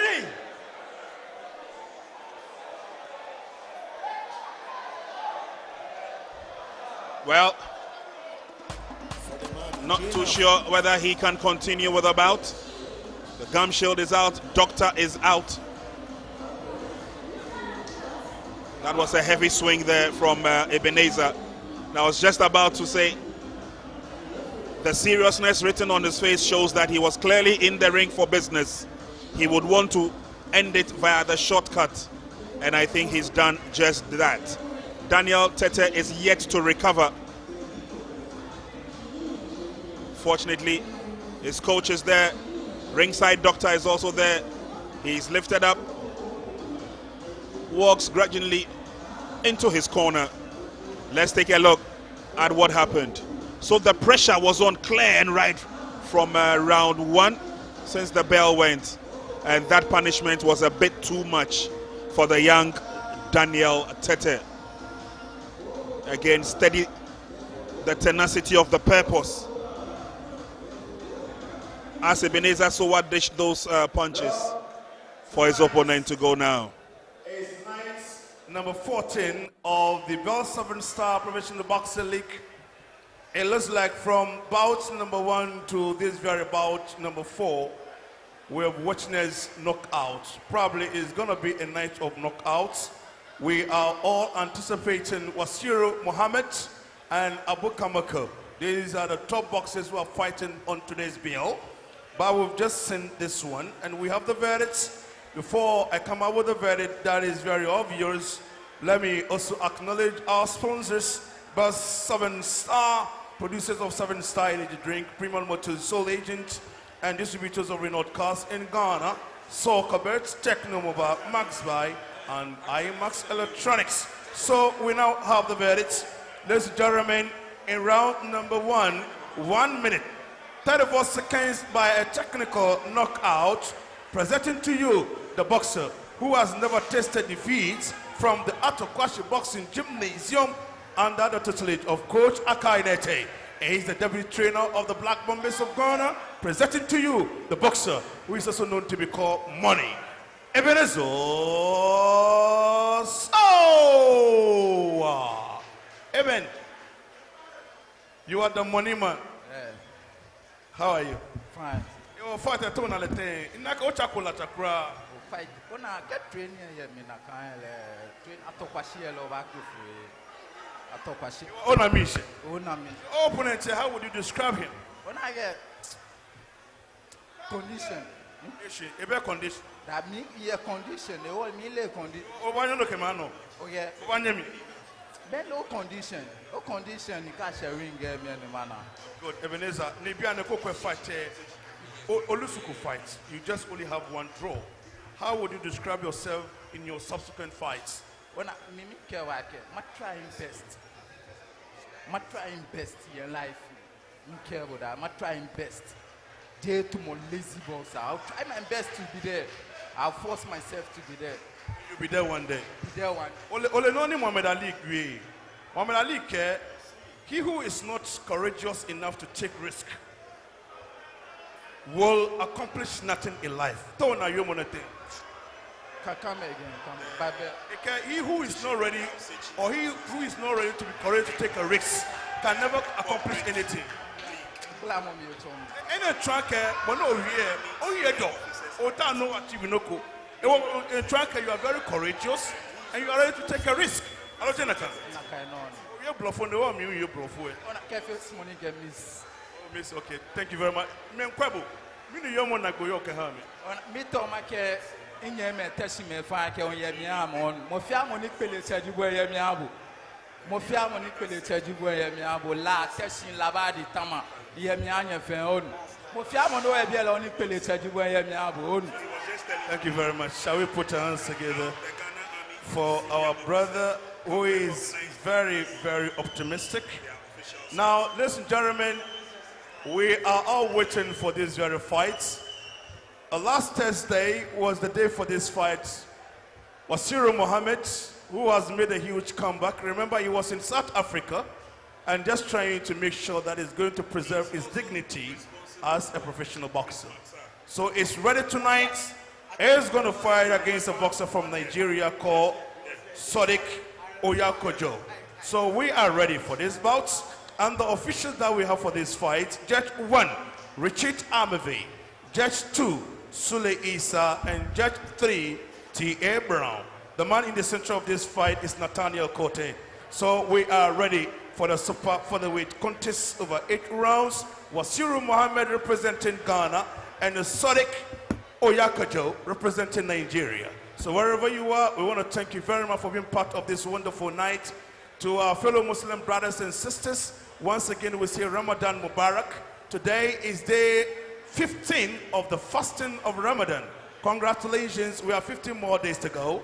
as we get ready for the next bout of the evening. So if you are ready, let's welcome from the blue corner, the boxer coming from Lagos, Nigeria, Sodi Oyakojo. Oh, baby, you know we outside. Yeah, we outside. You know we outside.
It looks like the opposition is not all that strong.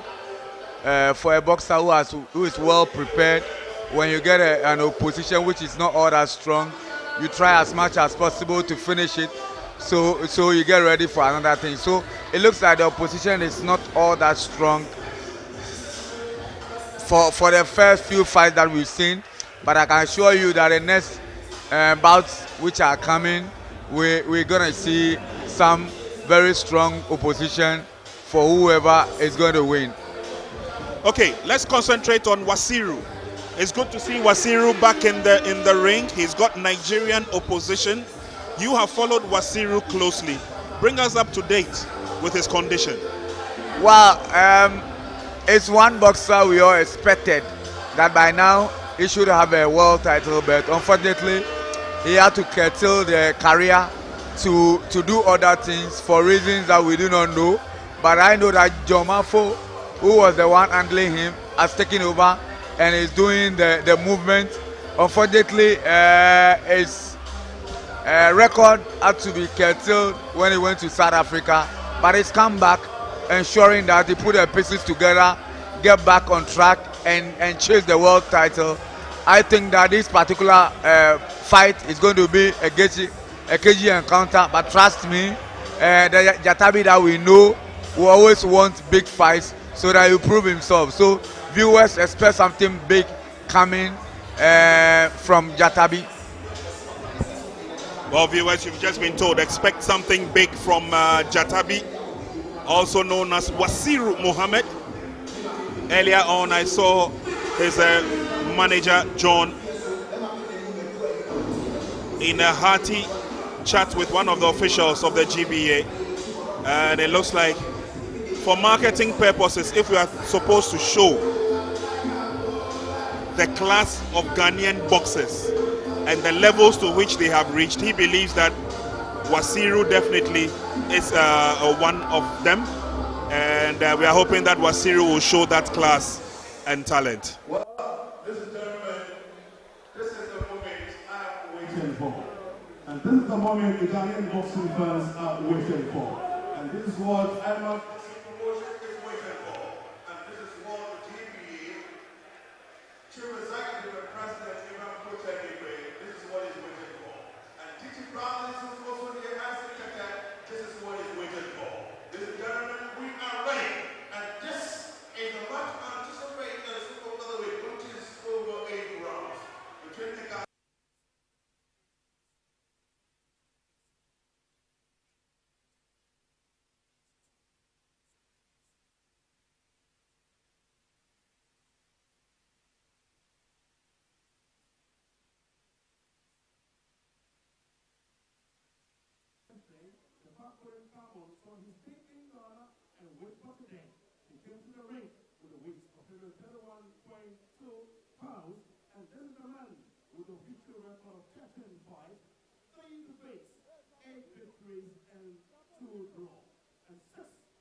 Victories came by way of knockout.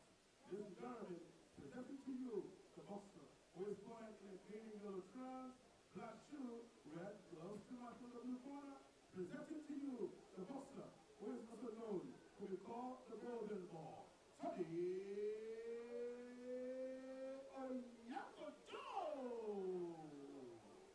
Now, from the red corner, is one of the finest boxers Ghana has ever produced. And this is a boxer who was closer to the world title. But he moved into Harbour Nation, but he made a huge comeback in 2024. He was in South Africa, and that fight made believe that it was a stolen verdict. Ladies and gentlemen, today from the super bantamweight division, he has moved to super featherweight division. This is one of the finest. He comes to the ring with a weight of 131.30 pounds, and this is a man who really believes that is a boxer to the beat, with a victory record of 14-5, 1 defeat, 13 victories, 12 of the victories came by way of knockout. This is the former super bantamweight champion, former African super bantamweight champion, former global bantamweight champion. Ladies and gentlemen, this is the man, Zoom Asma Nelson, Peter the nickname, Tetteh, the son of the tiger. Presenting to you,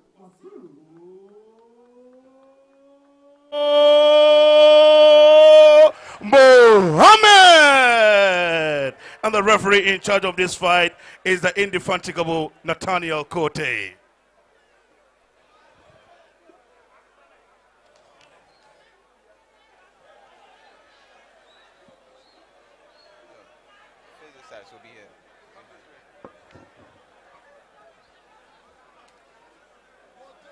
Okay, gentlemen, the rules as usual, obey them at all times to protect yourself. Fight hard, but fight clean. Touch gloves.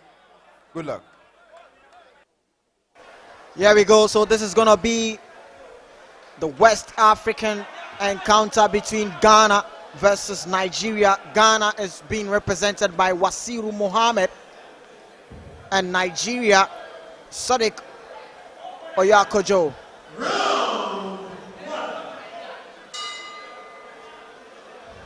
Well, it's a moment we've been waiting for, NY. Super featherweight contest. This is scheduled for 8 rounds. Like you rightly said, it's a West African affair. Two giants when it comes to sports. No matter the sport, Ghana and Nigeria are on opposite sides. Yeah. There's going to be a lot of support. There's a Nigerian contingent here. A few Nigerians also live in Ghana, so definitely he will get the support. But Jatabi, is good to see him back in the ring. His history was given to us, and you have followed him closely, NY. Yeah. He's been on and off, but he says he's back, and he's back for good. Yeah. When he was in the bantam weights and the super bantam weight, he clearly demolished all that came in front of him. Tonight, he's facing the golden boy of Nigerian boxing, Sadiq Oyakojo. First opportunities to sort themselves out, missed the target completely. But clearly, it will be 8 rounds of some power boxing. 8 rounds of some power and finesse and skills between these two boxers. Sadiq from Nigeria is the boxer in the green yellow trunks, whereas Wasiru Mohammed from Ghana, he is the boxer in the trunks that has a lion images in it with Ghana flag there, where Wasiru Jatabi scribbled on his trunks. Both boxers are trying to size each other very, very well. Know what is at stake. A highly contest matchup between Wasiru and Sadiq. Ghana versus Nigeria. And there goes Sadiq trying to get him with some double, but Wasiru very smart there. Wasiru always tries to download his opponent so that he can attack where the opponent feels weak. And there he tries to set up, but Sadiq is also reading his body punch there from Wasiru. Right hand there from Wasiru, and Another leg punch there. That gets in the body of Sadiq. Sadiq also tries to unload some couple of punches there, but Wasiru stick the tongue out mouth, telling him, it's not getting me, brother. It is Ghana versus Nigeria, live from the Bukum Boxing Arena. Last 10 seconds clap there. Wasiru and Sadiq. Sadiq tries to get in, but Wasiru read him well there. Will you see the inside fight before the bell gets rung? They try to trade, and Wasiru trying to have some success, but there's a quick turn there from Sadiq, but there goes the bell. I'm really loving the telepathy between the two boxers. They're understanding each other very well. Guards are up. They're letting the jabs flow. The establishment is key in a bout such as this. And then why? It takes us back to the Ghana team that represented Ghana at the Army Games in Nigeria. We saw some quality from Nigerian boxers who fought against their opponents from Ghana. We saw some rich experience from there as well. And it gives every indication that, look, when it comes to West Africa, the dominance in boxing, you cannot overrate them. They all have class, they all have standard, and we saw that the regime, especially that the Ghana boxers went through, toughened them enough for the Nigerian onslaught. Exactly. And Sadiq is a clear example of how strong and robust they are as we get ready for round 2. Obviously, Nigeria are known to be robust, very durable and strong opponent, and we're going to see how that is going to fare up. Wasiru fighting from Ghana, taking on Sadiq fighting from Nigeria. This is a super featherweight contest scheduled for 8 rounds. In case you just joined us, it is Sadiq from Nigeria. He's in the green and yellow trunks, whereas Wasiru from Ghana. There goes a right hand there from Sadiq. Slightly clipping the head of Wasiru. Wasiru took that one well. But the fight taking up the center stage with a jab between both boxers. Left jab there from Sadiq. Right hand from Wasiru. Another double jab there from Wasiru, trying to get through with the defense of Sadiq. Sadiq trying to clip him with the left, but Wasiru read him well. Uppercut misses there from Sadiq, but there goes the clipping nature of Wasiru. Very smart there, gets in with a double punch. Try to get in with the defense of Sadiq. Sadiq trying to keep it intact there, but good head movement there from Wasiru, and Sadiq wants to catch Wasiru. Wasiru very smart there. Guard up from Wasiru. Sadiq trying to unload, but all the punches are not getting into the defense of Wasiru. Wasiru gets in with the right hand. Another right chopping right hand there from Wasiru. Trying to wind the right hand there, and look at the Nigerian opponent also trying to get in with some slick movement there, and the left and double punches there from Wasiru. Wasiru tried to unload big here, and let's see. The Nigerian opponent too wants to fight fire with fire, and right and a left punch there from Wasiru. Wasiru trying to unload on the Nigerian, and the Nigerian is feeling the heat from Wasiru. And it's a give and take nature from these two boxers, and the fans are loving what they are seeing here. Oh my goodness, look at this. From the Bukum Boxing Arena, you don't see this. A lady up on her feet. And there goes the Nigerian opponent, Sadiq, trying to get Wasiru backing up the ropes there, left hand getting through. But Wasiru also counters him with a left. And there goes Sadiq again, right hand getting through for Sadiq, and good head movement there from Wasiru. Though he's fighting from the ropes, he's doing good head movement there, getting in some couple of punches there. Wasiru Mohammed. There goes the Nigerian opponent getting some punches getting through, but Wasiru needs to get his defensive duties. A good way to get in with the inside fight between these two boxers, Wasiru and Sadiq. Inside fighting, getting through there, and Wasiru trying to get in with some uppercut, right hand, getting left hand from the Nigerian opponent, and there goes the bell. Oh, beautiful scenes here. Look at the Nigerian opponent there, and that is what the crowd wants. Beautiful, beautiful artistry from these two boxers. Well, I couldn't agree with the connoisseurs of boxing when they said that to showcase the best of what Ghana has, they put their best foot forward.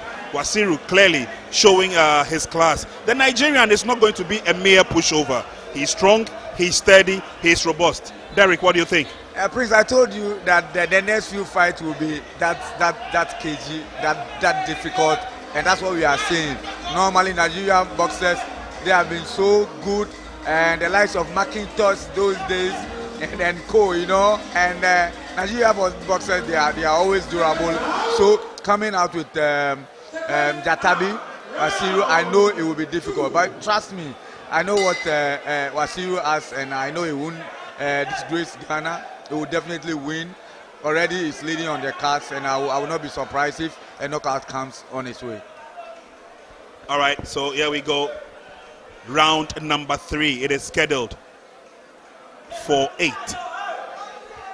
8 rounds of boxing, and not 6 rounds as advertised.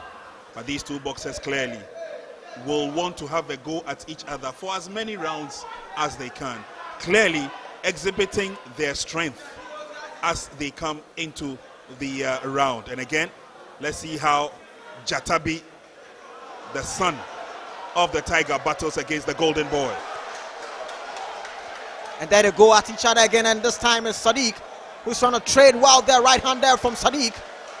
Wasiru tries to also fight with him, though he's backing up the ropes there.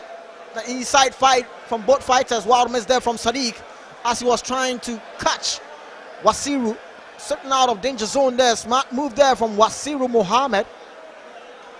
Gets into the corner again, and Sadiq marching him on.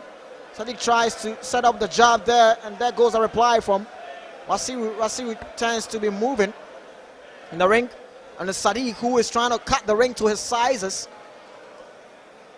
trying to get in range so that he can land at will. Sadiq, Nigerian opponent. There goes he getting with the chopping right, but he misses there. Miscalculation from Nigerian opponent. And as Wasiru is backing up the ropes again and trying to get a jab, getting through, but it is Nigerian opponent who is getting some uppercut, getting through there. Left hand there from the Nigerian opponent, Sadiq. Wasiru gets in with a left punch there, targeting the body of Sadiq, and Sadiq is very strong and is still marching on Wasiru, trying to get some punches, getting through there, and right hand there getting in for Wasiru, not really getting the target he was searching for. Sadiq looks very poised there, marching his Ghanaian opponent, try to fight from the back foot there. Wasiru, inside fight, good one there, smart move there from Wasiru as he noticed Sadiq coming in, and Sadiq seems to be still having so much energy, and he's still looking at Wasiru, and he's telling Wasiru to come so that we fight. Wasiru also knows that that could bait him, and Wasiru gets in the center stage of the fight with Sadiq, and he gets him with a right punch there that backs off Sadiq. Sadiq, left hand for Sadiq, and Wasiru and Sadiq try to trade at each other, and let's see who's going to get a success there. And there goes the bell to end proceedings, and look at the Nigerian opponent. He is in awe, and this is what Bukom wants. They want the trading nature of both boxers. Oh my God, I'm loving what I'm seeing here at the Bukom Boxing Arena. Wasiru Muhammad and Sadiq Oyakojo.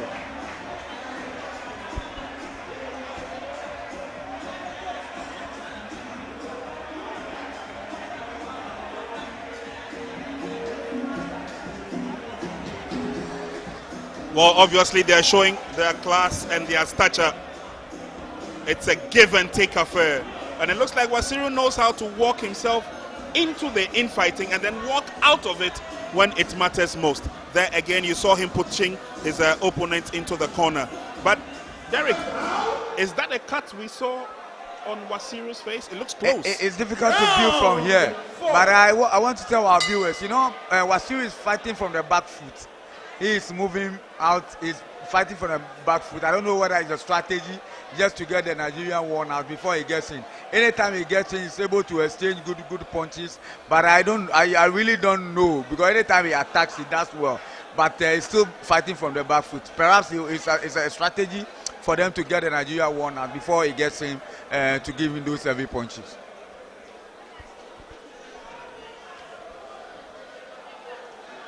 Well, let's see how the fourth round is going to go between Sadiq Oyakojo and Wasiru Mohammed. This is super featherweight contest scheduled for 8 rounds, and there goes Wasiru trying to clip in, but inside fight, uppercut getting through for Wasiru, but left hand misses for Wasiru, and left hand connects for Wasiru as Sadiq was getting in. That might rock Sadiq there. And the trade at will then, both fighters trading, and the left hand clips Sadiq, and Wasiru getting in with the right hand, but Sadiq noticed the pressure coming from Wasiru, and at this point both fighters needs to be careful. A counter punch might see one getting down the canvas. Takes the great nature and how durable you are to be able to eat those kind of hefty punches. Wasiru Mohammed from Ghana and Sadiq Oyakojo from Nigeria. This is a super featherweight contest scheduled for 8 rounds, live from the Bukom Boxing Arena. There goes the Nigerian trying to clip Wasiru, but he misses. You saw the frustration from the Nigerian trying to match Wasiru on, and Wasiru gets to the corner there. Left jab from Sadiq. Sadiq tends to get in with a left jab, but Wasiru also wanting to fight from the back foot there. He gets into the corner there, and there goes a double jab there from Wasiru, but that was a moment from Sadiq getting in with some flurry of punches there. And there they go at each other again, but there is what they need to be wary of, the counter punching. Sadiq keeps it intact, and they go at each other again, and let's see, uppercut getting through for Wasiru. There goes the Nigerian trying to trade with some flurry of punches there. Right hand land for the Nigerian, and Sadiq is telling Wasiru, telling Sadiq to come in, and this is what the fans love. It's a give and take nature from both fighters, Sadiq and Wasiru. Sadiq tries to get in with the left, but didn't really land there. Still marching on. Sadiq gets in with the right hand, but he didn't land there, and wanting to get in with some flurry, but Wasiru read him well there. Wasiru backing up the ropes there, and Sadiq always have a different energy when the bell goes. He always have some energy left in his tank, even though he's been doing much of the marching on Wasiru. And Prince, take a look at this. This is what I was talking about. The left eye of Wasiru. Have a bit of a cut there, just on top of the left eye of Wasiru. I think a little bit of a swelling there. Not too sure it will affect him that much. But obviously in control of the battle, Wasiru, the Nigerian, is not backing off, not just yet. It's an evenly staged matchup. Taking a look at the weights, they all tip the scales at 131 pounds. 5. And so they're equal in weight, probably equal in the reach, but obviously both boxers have a lot of endurance. Exactly, both boxers having a lot of endurance, and that is key in boxing. You need to have the endurance to face any fighter that comes in your way. 5th round between Wasiru Mohammed and Sadiq Oyakojo. Sadiq tries to get in with a left, but he misses there. Wasiru doing a good leg movement there. Sadiq trying to catch Wasiru there, but Wasiru reading him well. Sadiq gets in with a right, but he misses there. Wasiru doing much of the head movement. Try to get in with the left jab there. Wasiru. Foul miss there from Sadiq. Right hand from Wasiru. Good body punches there from Wasiru, but there goes a reply from Sadiq. And Sadiq trying to fight with Wasiru. You notice Wasiru is fighting from the back foot and Sadiq trying to pile up the pressure and march on Wasiru. That's a strategy from the Nigerian boxer, trying to get close so that he can land at will. There he goes with the right hand, Sadiq, on Wasiru. This time around, Sadiq trying to counter Wasiru, where Wasiru needs to be careful of that. That trick nature can cause you some damage if you don't take notice of. Wasiru Mohammed and Sadiq Oyakojo. It's Ghana versus Nigeria. And there goes Sadiq trying to set the body of Wasiru. Wasiru gets in with a chopping right hand there from Wasiru, but Sadiq not feeling it, still gets in with those kind of antics, telling Wasiru, and there goes the power of Sadiq. They want to trade at will, and Wasiru is telling him, okay, if you want it, let's go, brother. And there they go, trading at will there, and let's see. Wasiru trying to get in with some flurry of punches there, and Sadiq, left hand clips Sadiq there from Wasiru. Wild miss there from Wasiru, but left hand getting through for Wasiru again, and Sadiq wanted to fight power with power. Still going with that antics, and that might be a strategy from Sadiq, wanting to wear out Wasiru so he can get some punches getting through. At this point, it is the great nature of both boxers. Who is going to land at will, who wants it more, takes the victory home. Wasiru Mohammed and Sadiq Oyakojo. There goes Sadiq getting in. Last 10 seconds claps there, and both trading at will. Left hand landing for Sadiq. Left hand landing for Sadiq. Wild miss there from Wasiru. Wasiru get a left punch getting through, and there goes the bell to end the proceedings. Oh my goodness. This Nigerian boxer always have a way to end every round. Well, anyway, I think that Wasiru is doing good with the exchanges, but from the look of things, he looks too careful. Maybe because of the cut on the eye. He is very careful when he's coming forward because he has a cut. So when you look at such exchanges, the left punch is always on the eye, so that it will protect the eye from any further damage. That's basically what he's doing. But I think that he's doing well with any time they go into the infighting. He does well to make sure the right punches get to his opponent, and that is good for him. Let's see how it goes. It will be very difficult for any of these two boxers to go down. They are both durable. They are both strong, and I'm not sure that any of them will go down. Perhaps with some maybe an unexpected punch can take any of them down. But as at this period, they are both very strong. Well, I couldn't agree with you more, Derek. I'm not really looking at a knockout at this stage, but it's just the tactics, the punch, the power, and of course the ring craftsmanship that will separate these two boxers. But clearly they have showed that they are all ready to rumble in the jungle, as it were, and they've given the best of it all. The Nigerian has teased the Ghanaian. Wasiru has also done the same, and so it looks like they are level at par at the moment. But of course, we are not judges at ringside. That will be their job to tell us exactly the outcome of the fight. Round 6 scheduled for 8. We still have 2 more rounds to go. We have 2 more rounds to go. This is the 7th round between Wasiru Mohammed and Sadiq Oyakojo.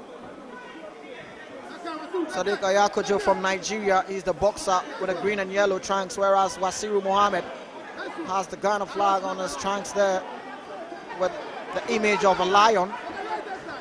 They tend to get in with jabs, and the 1 and 2 combinations from both boxers. Trying to stand toe-to-toe, Wasiru and Sadiq.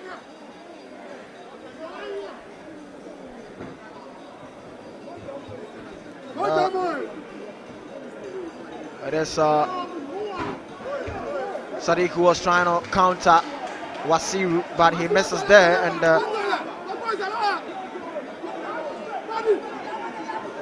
Wasiru tries to dig the body of Sadiq, and Sadiq tries to clip him with a left. Right hand there from Wasiru. Left hand from Wasiru. Right hand from Wasiru.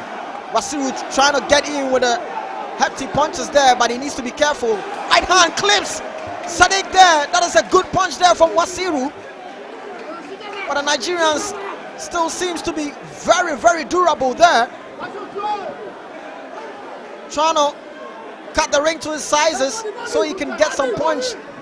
Getting through, Sadiq catches Wasiru backing up the ropes there, and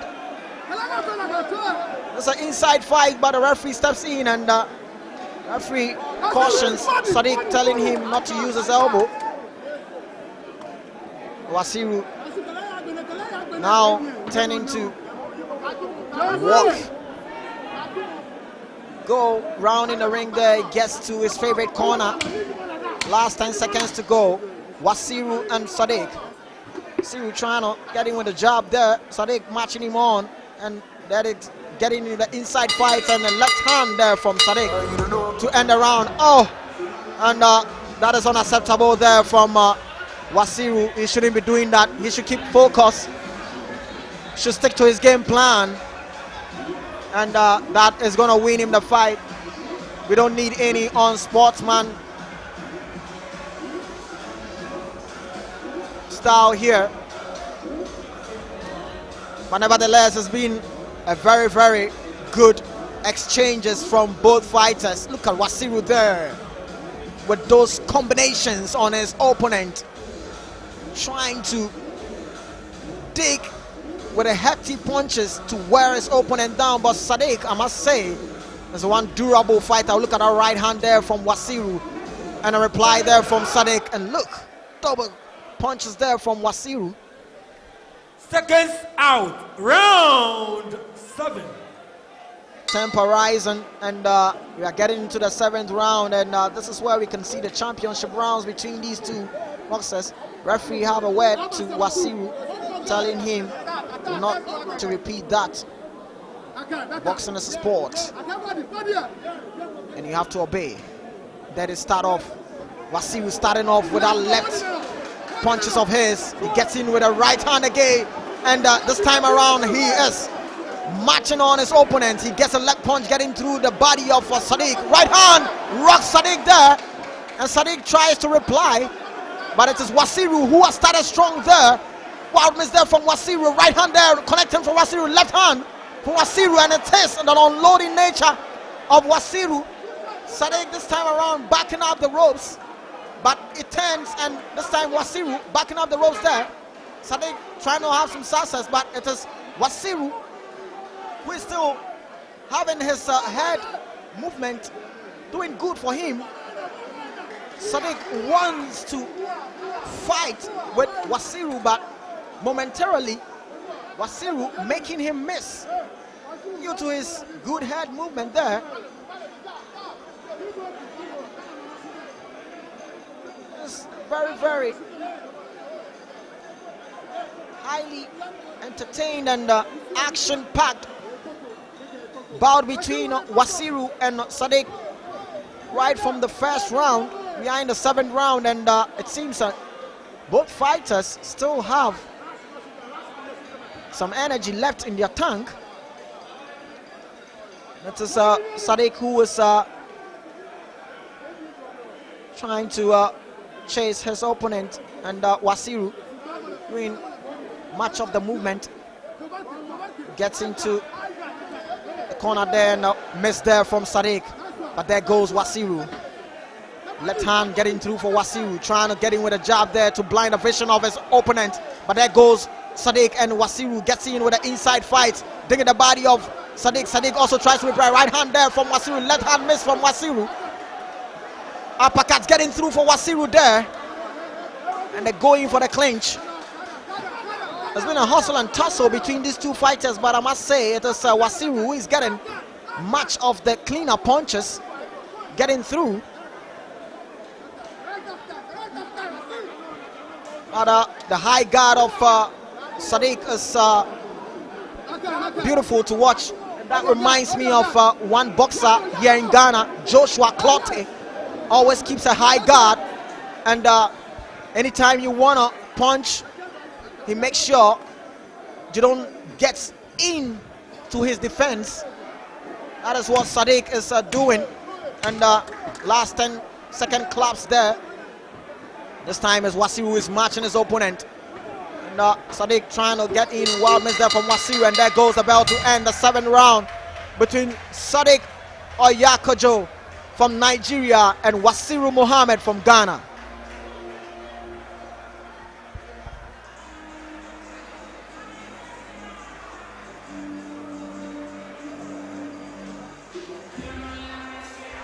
Well, that was some hefty punches there from Wasiru Muhammad on Sadiq. Look at that left punch there, digging the body of Sadiq, and right hand there from Wasiru. Good combinations there from Wasiru. And there goes the Nigerian opponent, chopping right hand there from Wasiru. Left miss there, and there goes Sadiq trying to trade, but it is Wasiru who is unloading on his Nigerian opponent.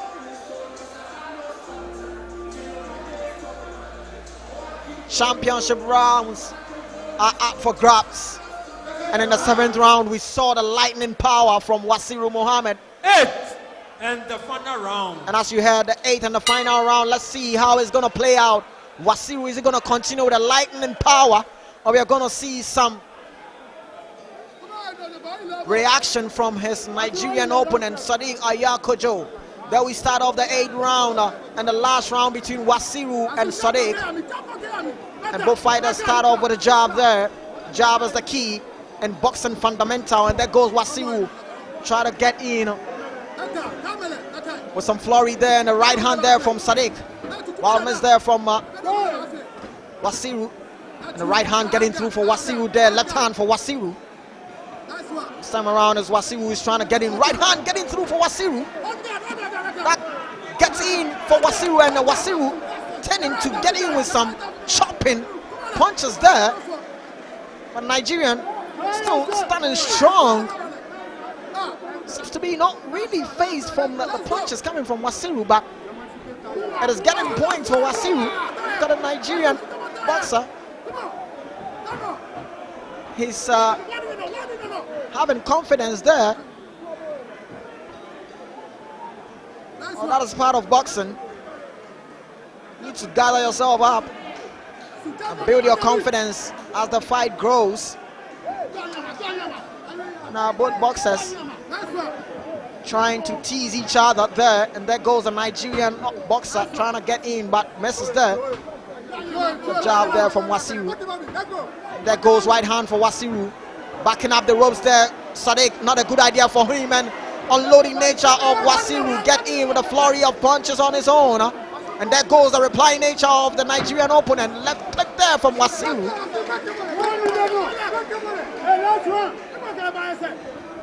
There goes the jab there from Sadiq. The jab there from Wasiru. There's a good one there from the Nigerian opponent. Right chopping right hand there from Wasiru. And a right punch there from Wasiru again. Wasiru trying to get in with an inside fight. But the Nigerian keeps it intact there. Wasiru trying to get his punch getting through there, but the swift nature there from the Nigerian opponent. And there goes the right hand there from Sadiq. Wild miss there from Sadiq. But it gets in for the clinch. We have barely about 20 seconds left here. Now, Sadiq and Wasiru. There goes the left hand there from Sadiq, but the left hand and the uppercut there getting through for Sadiq there, and Wasiru also trying to match power with power with Sadiq, and he gets the right hand getting through there, trying to target the body of left clip there from Wasiru that caught the attention of Sadiq, and Sadiq needs to reply.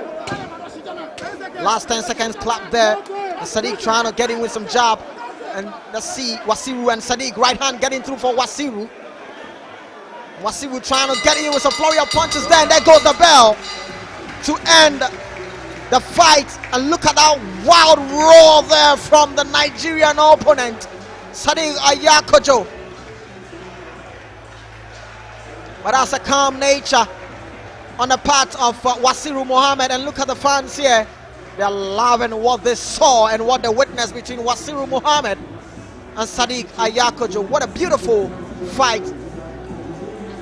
From the first round to the last round is full of action. And none of the fighter wanted to back down. Wasiru Muhammad and Sadiq Oyakojo. Such a brilliant way to exhibit skills and talent between these two boxers. And look at that right hand there. Look at that leading back there from Wasiru. That tells you the skill set of Wasiru Muhammad. Look at that whining power there from Wasiru Muhammad as he gets his punches unloading on his Nigerian opponent. But I must say, such a durable opponent in the name of Sadiq Oyakojo from Nigeria. But Wasiru Muhammad, when talk about a skill set, he will deliver for you. Switch it over to the ring announcer. Let me also thank all of you. I want to thank all of you for the love, the commitment, the dedication that we've exhibited. The Ghanaian boxer, the Nigerian boxer, all of them really enjoy your support. Please put your hands together for yourselves. Thank you so much. We are really, really grateful. On behalf of the GBA President Ibrahim Quay, I want to thank all of you for this wonderful showcase of love for the Ghanaian and the Nigerian boxer. Thank you so much. Ladies and gentlemen, let me say thank you to our sponsors, Bell 7-Star, producers of 7-Star Energy Drink, Premium Motors, sole agent and distributors of Renault Car, Soccer Bets, and Techno Mobile, Max Buy, and IMAX Electronics. Let me also remind you that in the house today with us is Mr. Isaac Tetteh, Tetteh Brothers. He's the owner, is the CEO of Tetteh Brothers. He loves boxing. He's also a football enthusiast. But he's with us tonight. He's really enjoying himself. Mr. Tetteh Brothers, thank you very much for coming. And we have a lot of dignitaries. We have our brothers and sisters from the diaspora. They are also here. We are now waiting for the verdict. Remember, now, after some few minutes, we're going to have Romeo Swag. Romeo Swag, they are the winners of the Mentor Season 13. They will come to display something for us. But remember, Abu Kamoko will be fighting as we go along. Once again, thank you very much to our Muslim brothers who are watching us wherever you are. Today is your day. A lot of you are sending messages as you are preparing for Ramadan. Day 16, you are watching us live on Max Television, the best TV station when it comes to sports, entertainment, and more.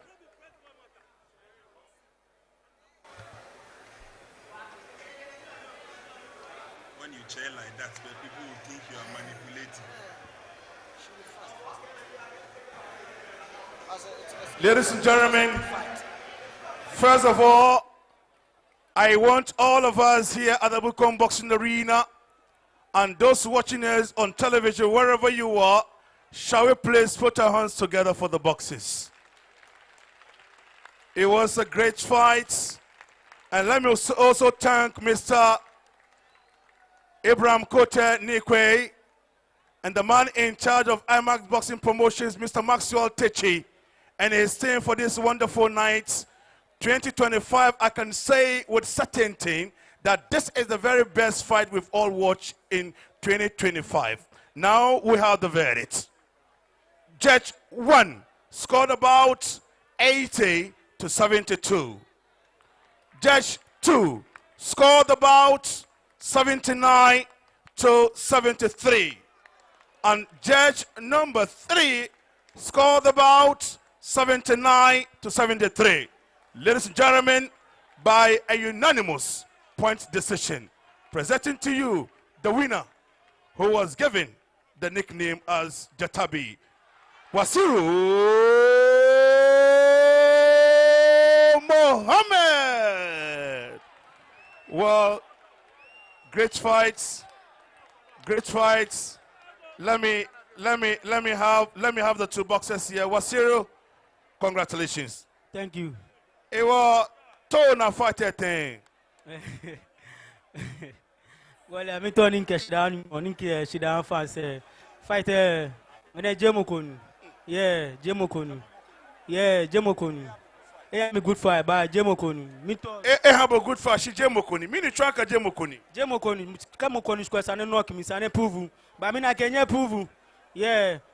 Near Nokibo Jemokoni. Jemokoni. You are quite fat. A mini genie, a fable Nampe.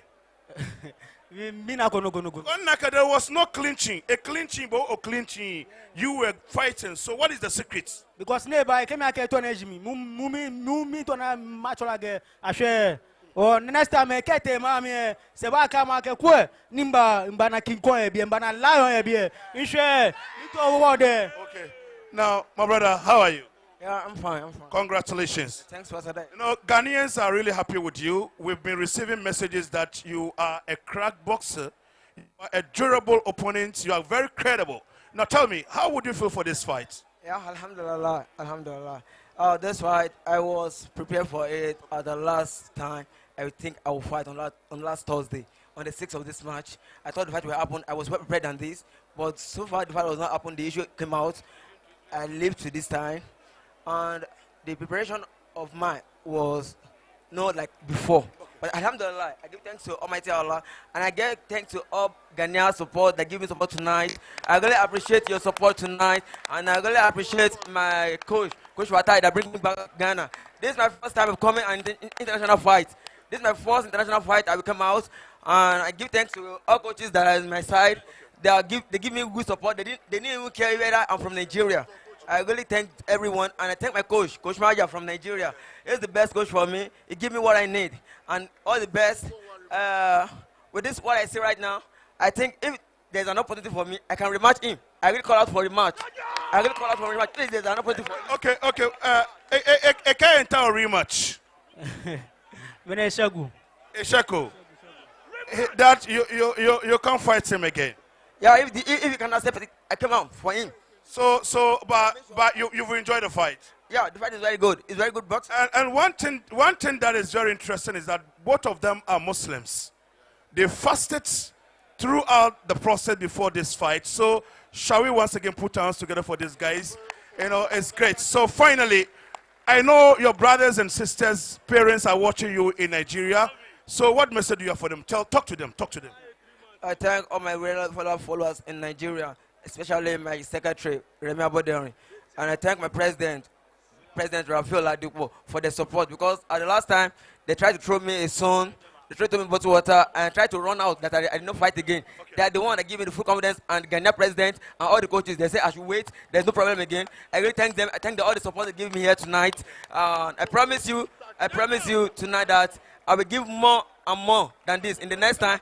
And I use this opportunity to say, if anyone is here to get me a good and responsible manager, I'm in need of it right now. Okay. Yeah, I'm in need of the manager right now.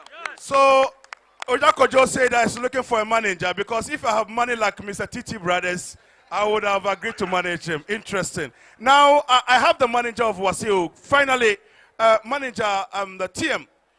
Tell me, how would you describe your boxer who has gone into hibernation for years and is back? How would you describe him tonight? I think Wasiu is on the path back to greatness. Okay. You know, we still have some work to do, but his opponent was very, very credible, excellent boxer. So we really enjoyed his style, and we thank God. Well played, well done. John Mafo, finally, Ghanaian fans want to hear from you. What message do you have for them to thank them for the support they offered your boxer today? As usual, we love our fans. You know, we love boxing enthusiasts. When they see Wasiu fighting, you know, everybody gets excited. So, thank Ghanaians, we thank Max TV, we thank GBA, we thank the president, Tetteh Brothers, Kamu, everybody. We thank them, and we look forward to the next fight. And thank you very much. Shall we put hands together for them? Now, finally, what do you have? Thank you. Yeah, I really appreciate them for what they did tonight. I want this more opportunity to come out, whether here or in other country. So please, as we begin the fight, with my own belief, I thought I won the fight. Okay. That's why I thought I won the fight, because I give more to him. Okay. I let him know where I came from. I was the best boxer in my country, and I believe I won the fight. Yeah. So. Thank you. Oyakojo, will you speak your language? I can speak my language. Yeah. Ọmọ Yorùbá ni mí láti ìlú Èkó.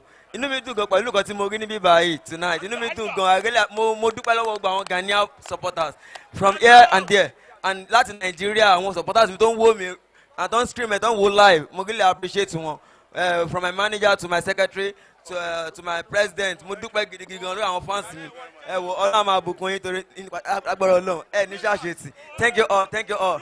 Thank you very much. So viewers, that was very, very interesting. You heard him speaking the Yoruba language. He reminds me of Alhaji Abu Sondonko. I know all of you are watching this. Honorable Hafiz Worate is assembly member for Sowah electoral area. And I know you're watching this. Thank you so much. Alhaji Tawfiq, who is the chairman of Promotion GBA, he understands Yoruba. Himself is a Yoruba, so he understands what the boxer said. Ladies and gentlemen, I'm really, really proud of you here at the Bukom Boxing Arena.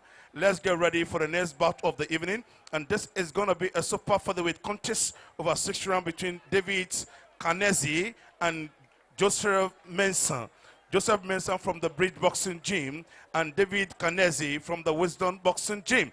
If the boxers are ready, the 3 judges are Richard Amavi, Sule Issa, and Brown. Tetteh Brown. If they're ready, let's welcome the referee, Nathaniel Quay, as well as the man who is going to fight from the blue corner, Joseph Menson. Lord, I'm amazed.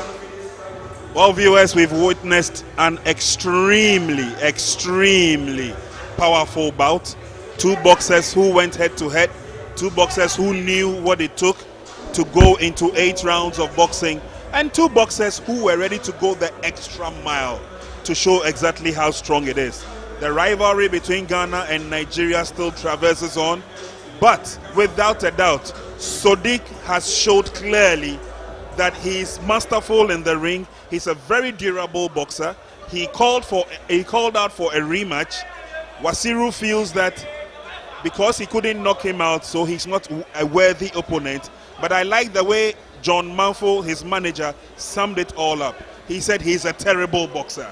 Derek, we should be in for a rematch. Well, we should call for a rematch. Well, a rematch will be very, very nice. Looking at the 2 boxers, Sadiq very, very durable, very durable. His stamina, even after 8 rounds, you see him, nothing shows that he's even done 1 round, and it's just a tough boxer. And we all know that Wasiru is a very durable boxer. For Sadiq to give him that kind of opposition tells a lot. Kanesi. And I'm particularly impressed about the fact that, you know, the Ghana Army boxing team went to Nigeria for the Army Games. When they came back, the stories they told about the quality of Nigerian boxers who are in the army they fought against and the quality they saw. That trip was made possible by the gentleman standing next to us. And when they came back, he, out of his own generous pocket, made a massive donation to the Ghana Army team, at least for lifting high the flag of Ghana. The reports they brought back clearly showed that the rivalry between Ghana and Nigeria is not only in football. Not at all. But boxing as well. Sure. I mean, and tonight we've had a clear example. You know, one thing surprises me. This Sadiq boxer is looking for a manager. Yeah. I'm wondering if he's a Ghanaian. Can you believe the it? Of managers who will be chasing this guy. Because he's fighting night number 14 of the ongoing Ball 7 Star. We are proud of everybody. The message that I just received is coming from the chairman of IMAX Boxing Promotions, Mr. Maxwell Tetteh. He extends his greetings to all boxing fans in Ghana and beyond, because the messages we are receiving tonight indicates that IMAX and Ghana Boxing Authority are doing the right thing in trying to catch these talented boxers and pencil them down as world beaters. So wherever you are, we are set and ready for the next bout of the evening, and this is a super featherweight contest over 6 rounds. The 3 judges are Richard Amavi, Sule Issa, and Tetteh Brown. Now introducing the boxer fighting out from the blue corner, and he came to the ring with a weight of 133 pounds. Tonight is wearing red and blue trunks, white shoe, black gloves to match. This is a boxer who is making his debut as a professional boxer, the first fight as a professional boxer from the Bridge Boxing Gymnasium here in Accra. Presenting to you the boxer, Joseph Menson. Now switching over to the red corner is one of the selected boxers who have been penciled down, probably to become a world beater. And this is the man this evening is wearing blue trunks, black and white shoe, and red gloves to match. He came to the ring with a weight of 127 pounds. This is the boxer with an impressive record of 4 fights, no defeat, no draw, 4 victories. All the victories came by way of knockout. Presenting to you the boxer from the Wisdom Boxing Gymnasium, David Kanesi. And the man in the center of this fight is Nathaniel Quay.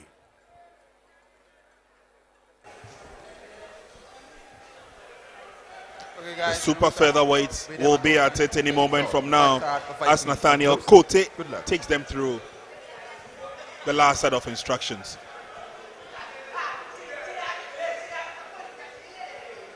Very soon the bell will go for the commencement of the bout. Wisdom Boxing James David Kanesi will take on Bridge Boxing James Joseph Menson.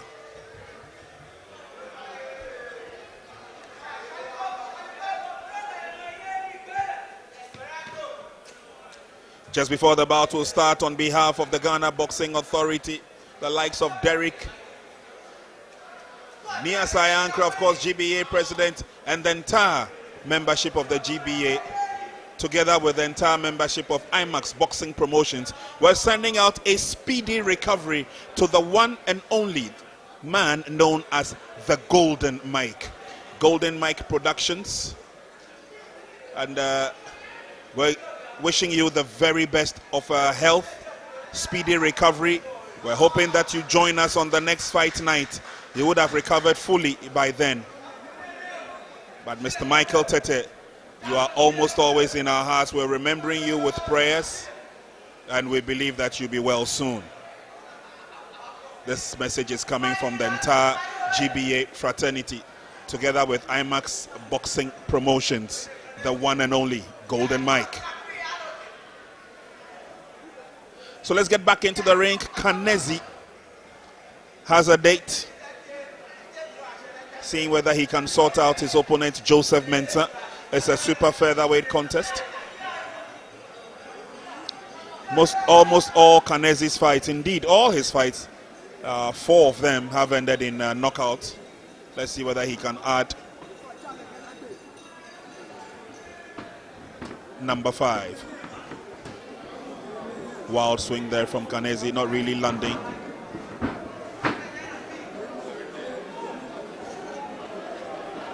But giving the opportunity to showcase exactly what he's made of. Kanesi try and go into a give and take, and no! As the first knockout, Joseph Menson goes down.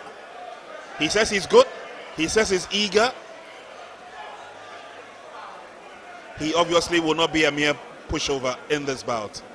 So they will go at it again. He tried to get a little more or a bit more explosive against Kanesi. But Kanesi using his experience he's acquired. And quickly Menson goes into the clinch.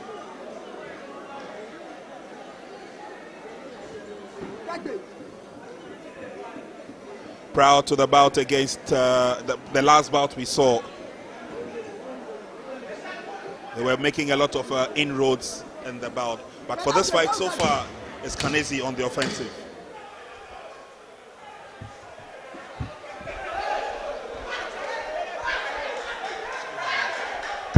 David Kanesi and Joseph Menson, and there goes the bell to end the first round between Menson and Kanesi.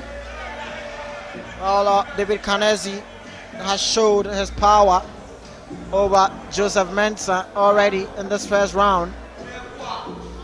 And let's take a look here.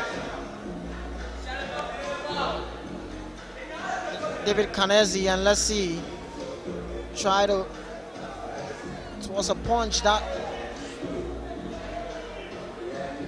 scraped through the shoulder and connected through Not that powerful a punch. Not that powerful, but it's as a result of Menson losing his balance there, and sequentially the punch also getting through. So that will be recorded. A knockdown in favor for David Kanesi, but Joseph Menson, now on your shots.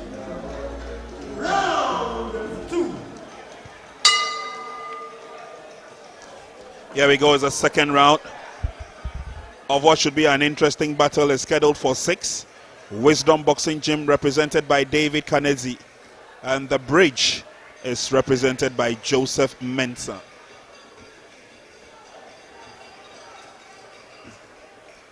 The crowd here this evening have really enjoyed the last bout. You can see on their faces Ghana, Nigeria at it.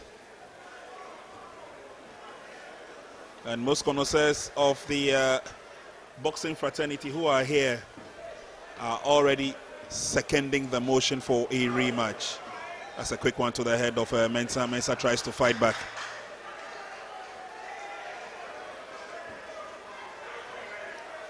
Kanesi gets an opportunity to put some training into the bout. Target practice. Menson hardly moving. Some heavy punches coming through there. Menson fires back. Tries to go in for a second. He avoids the trouble. Kanesi once again goes through. A little bit of a slip there by Menson. Nearly walked into trouble.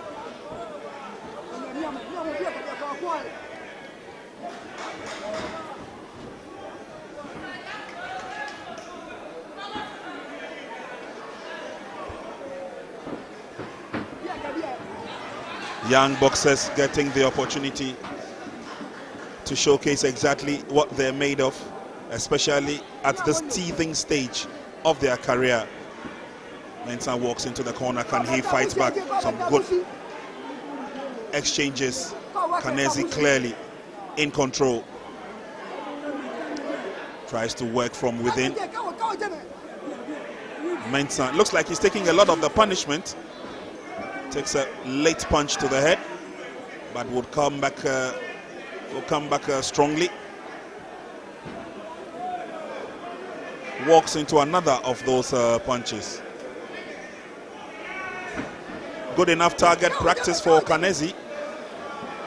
Menson goes into the clinch. Kanesi will not have anything to do with that.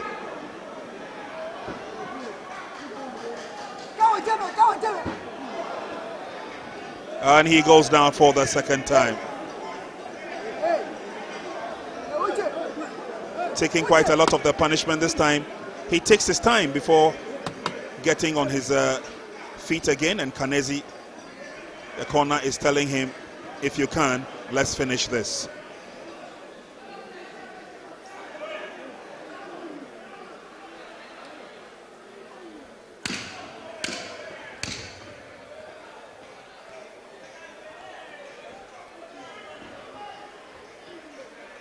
So at this stage, Menson will dance around the ring till the bell goes for the end of the round.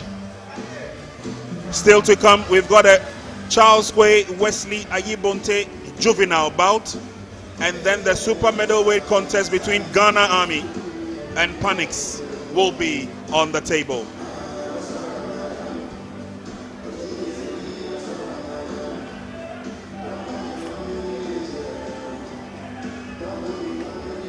Now, Derek, these are two young boxers who obviously would also want to climb to the top. But I'd like to find out from you, because I know the GBA has got some laudable plans, especially for the young boxers, and how to support and help them. I understand at the amateur level, a few inroads have been made, but at the professional level, especially for these young boxers, quite apart from IMAX boxing promotions and the events that we are having now, what other plans are there, you know, to encourage these young ones? Well, one is technical advice to the gyms so that they develop the young boxers well. And then I would say two is this platform. We've had boxers who on a bigger stage they can't fight because they've not been able to have the chance to fight on. All right, hold your horses there. Let me just announce that this bout will no longer continue. Menson is failing to answer the bell, and so it's a wrap for him. Well, it was clearly a one-way traffic. We saw that well, viewers, Menson. Once again, we are back, and the fight just ended. So before the verdicts, let me once again acknowledge our sponsors. Bout 7 Star produces over 7-star energy drink. Premium Motors, they are the sole agent and distributors of Renault cars in Ghana.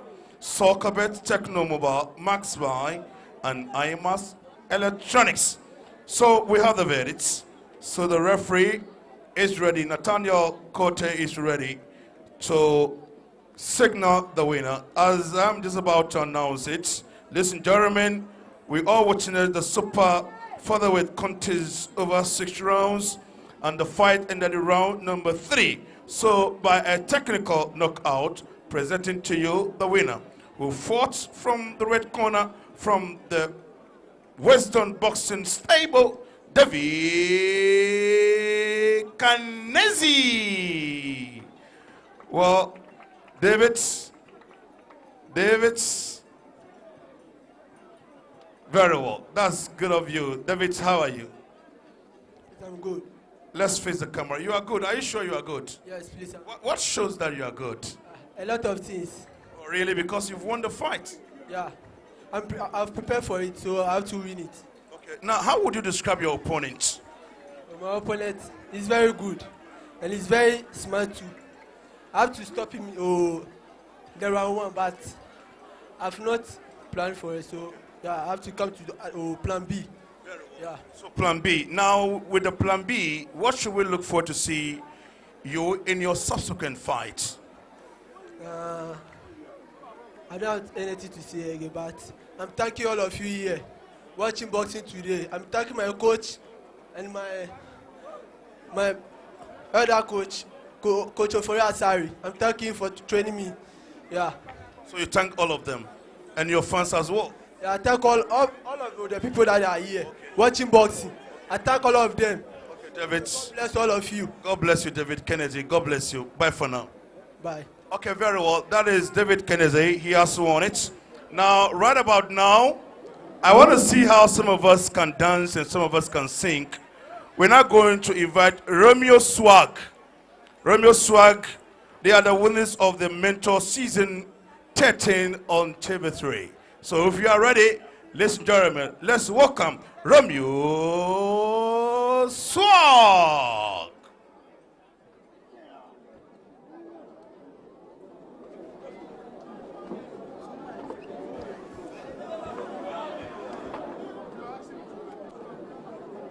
I'm mystery. You walk inside very near. I feel it inside me. I'm feeling very near. Something where I chase.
DJ Pulo. I'm here. Chaka here. James here. Kamoko here. Tell DJ what's your one here.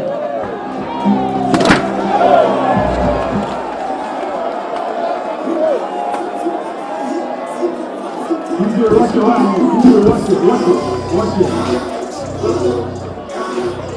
DJ, what's it? DJ, what's it?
Go. Inuwe, go. DJ, where are you? We kill him with the vibe, yeah. If we know they like, yeah. We know they talk too much for here. See their vibe, see them right there. All we know is say go. Go.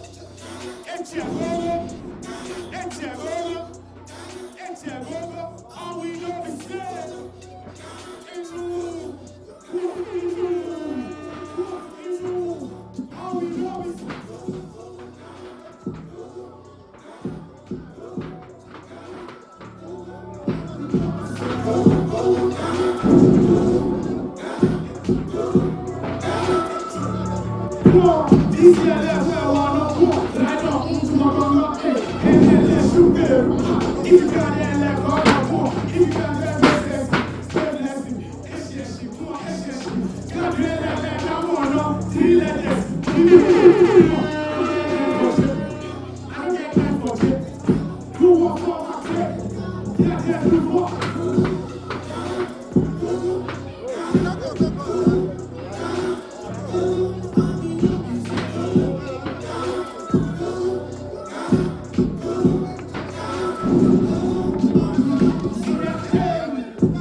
rock with your boys and girls.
Great, but sometimes the enthusiasm is immeasurable, so sometimes it's very difficult to control ourselves. We hope that the self-regulation, the self-discipline will be exhibited when we come to the boxing arena. Now, before we move to our next bout, we have a juvenile fight. Some two little young boxers, Quay and Aibon. If they are ready, let's welcome them as we get ready for the next bout of the evening. It is going to be a super middleweight contest over 6 rounds between Nathaniel Supe from the Ghana Armed Forces and Aaron Tetteh from the Panics Boxing Gymnasium. But right about now, let's welcome Quay and Aibon.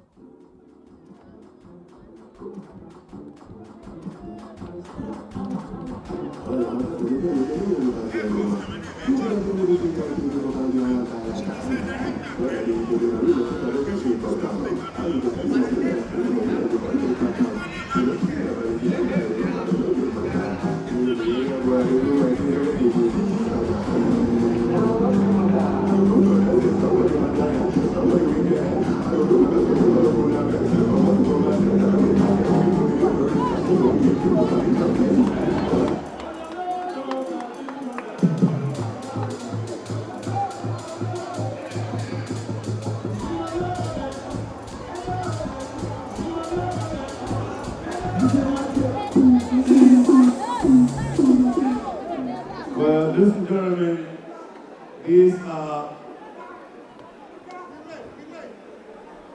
talented budding boxers.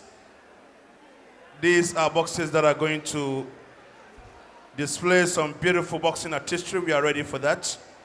From the blue corner, ladies and gentlemen, we have Wesley Aibon. He is a child spotted in the black and white outfits. Young boxer with red gloves to match. He is a boxer, he's a student, and he wants to achieve something in boxing from the blue corner. Now from the red corner, as usual, this is not the first time we've seen this young man, Quay. He's the chap in the red trunks, red shoe, red top, and black gloves to match. Ladies and gentlemen, we are ready. The referee in the middle of this juvenile fight is the indefatigable Alhaji Sule Isa. Is ready for these young boxers. Here we go.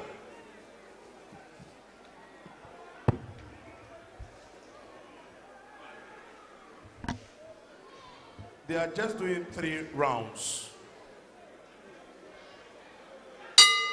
3 rounds There of we go. boxing at the juvenile level between Quay in red and Wesley Aibon in the black and white. As part of growing the sport, especially from the amateur and juvenile level, we give these 2 young boxers and indeed other young boxers the opportunity to show us what they're made of. Imanu.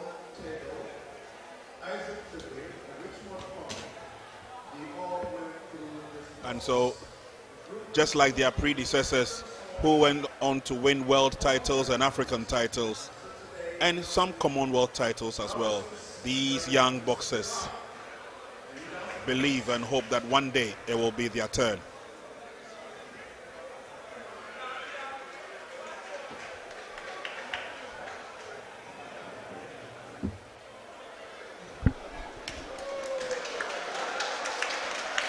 Well, juvenile bout is where you see the younger generation getting into the first of affairs, get in to this bigger stage to exhibit their talent and skills. Wesley Aibon, the boxer in the black and white trunks, whereas Quay is the boxer in the red attire with the black gloves, whereas Aibon is the boxer in the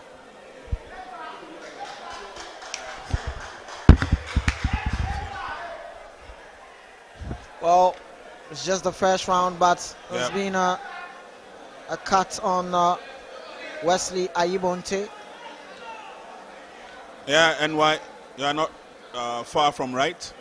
A little cut on the right eye, on top of the right eye of Wesley.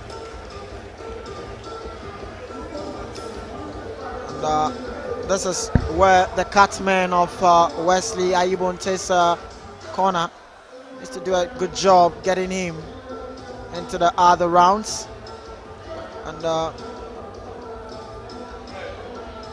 there's been good exchanges from Aibon and Quay. And look at the other younger guys there watching closely there.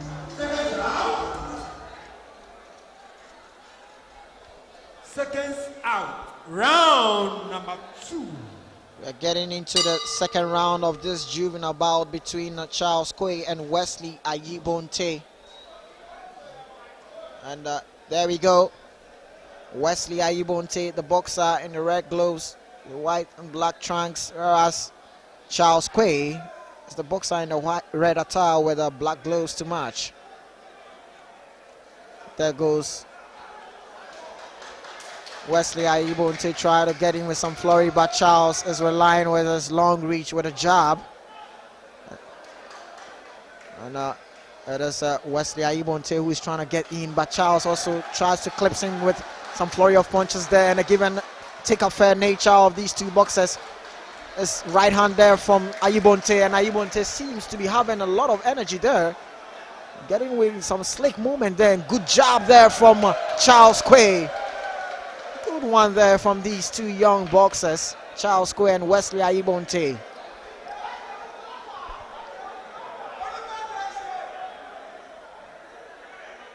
There goes Wesley trying to close the range to land his punches.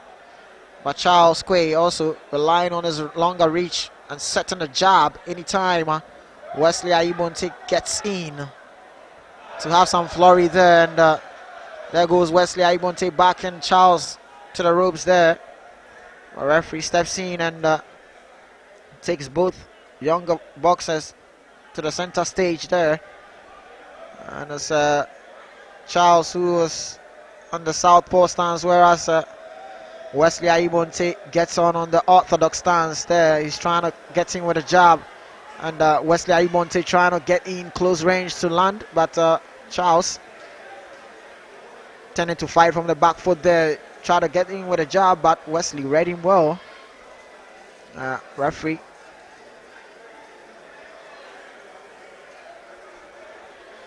Wesley Aibon and Charles Quay. And there goes the bell to end the second round between these two juvenile fighters. Obviously, you look at the two boxers and you see that one always wants to fight from the back foot and use his jab anytime his opponent gets in range. And I'm talking about Charles Quay. He's the boxer in the red attire. Or when you look at Wesley Aibon, he loves to bob and weave and get in with those hefty punches there. And look at his coach and trainer telling him to do that bob and weave affair. That bob and weave strategy tends to use a lot of energy. And let's see if this third round, we're going to see how Wesley Aibon and Charles Quay is going to exhibit those talents of from the Ghana Army yes. Gymnasium and Tetteh from the Panics Boxing Gymnasium. And as then they try to go at each other again, and it is Charles who is using his jab quite well there, but Wesley also trying to get him with the uppercut, but he misses there.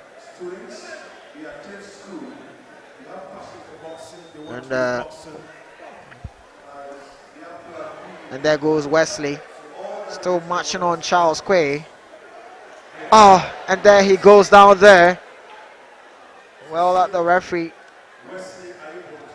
comes to Wesley Aibon, and well, Wesley was trying to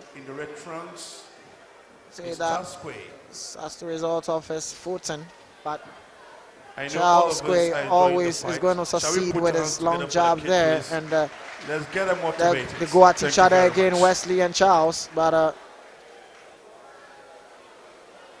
referee tells them to keep it clean there. And there go the right hand there from Charles. And Wesley trying to get in with some flurry of punches there. And Wesley having success on Charles there, backing up the ropes. And well, this is what the fans love. Where these young boxers try to show the energy they have. Uppercuts getting through, but slightly missing for Wesley. Charles getting in with a jab there. Right hand there from Charles. And, there's Wesley who is wanting to get in with those hefty flurry of punches there. Left hand landing for Wesley. Charles took it well there. And there goes the bell to end the proceedings between these two young boxers in the name of Wesley Aibon and Charles Quay.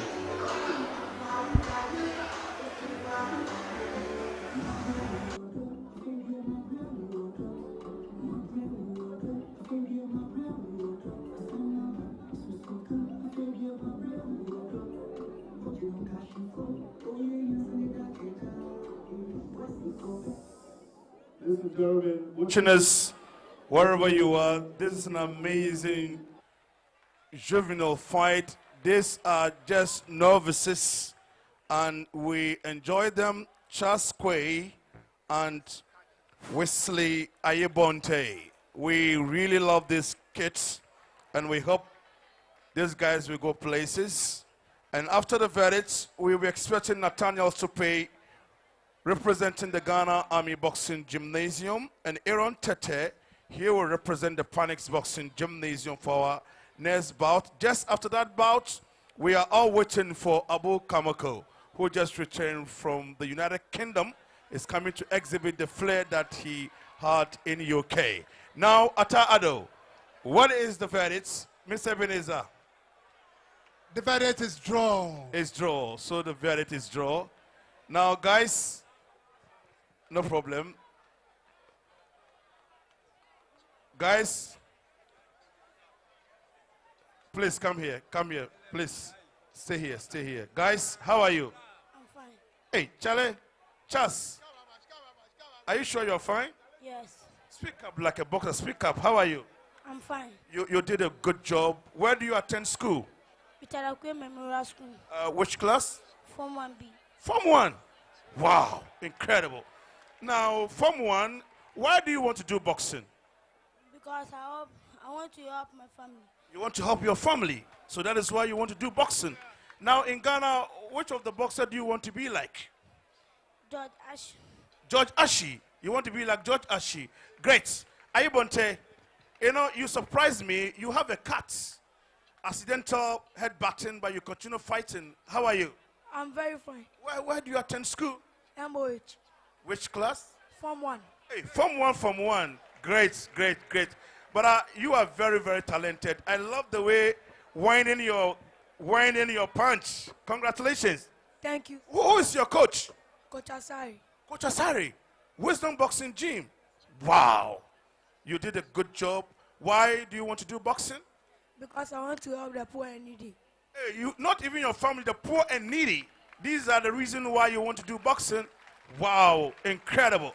Now, Mr. Tetteh brothers, after these games are done, I just need something small from you to the two boxes. I know you've been doing this in every single day, but I just want our viewers out there to know that we have in our midst today, Mr. Tetteh is here, Tetteh brothers, and I know these guys will go home with at least 50 Ghana cedis. I trust him. Now, finally, what message do you have for us? Please, I don't have any message and I can't talk much. Sorry. So talk to your fans who are watching you. Your colleagues in school are watching you. What message do you have for them?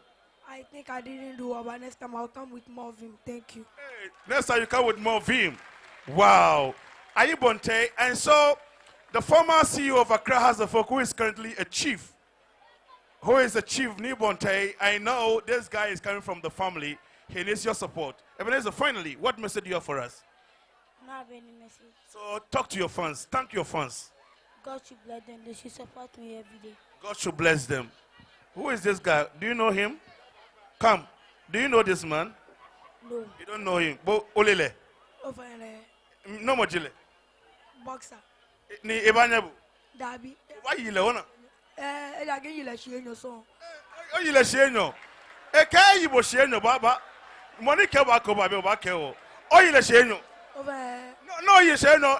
Or stop la alumini. Fair work, but I said, I should unanimous decision. Hey. Eke Yibo Sheno, eh? Poor, what know him? Poor. She Eke Natri, Eke Yibo twice.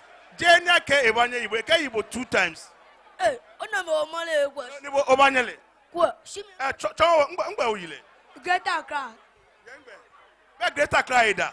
City engineers. City engineers. Ni okale no down lo. Dabi.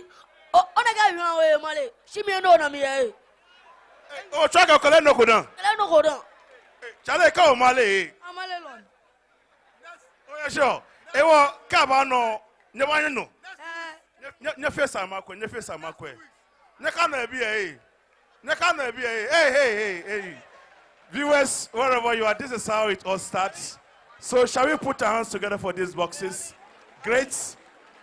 So next week, ladies and gentlemen, according to the GBA president and Mr. Tetteh brothers, they want to make sure these guys, we have to bring them to come and fight. Are we ready for it? Are we ready? Okay, thank you very much. Hey, Nibo Nomo. Ota Nomo. Okanta be mo ko kai kale ano. Eka ne chechon, eka ba yi. Ni Saturday na wa ba bia. E alo ni bi ni wa no. Ota Okanta. Okay, thank you very much. Thank you very much, guys. Okata, Mofia Montana, you. Over not to honor. Many fair mistake. School Thursday no bano, a nigga in the by girl. I know, or Saturday night in the baby, I got more fair bull, my bear. Bono, come off your bull, my beggar, Ashie. No more fair. Oh, no, sing about no. Thank you. Let's put our hands together for them.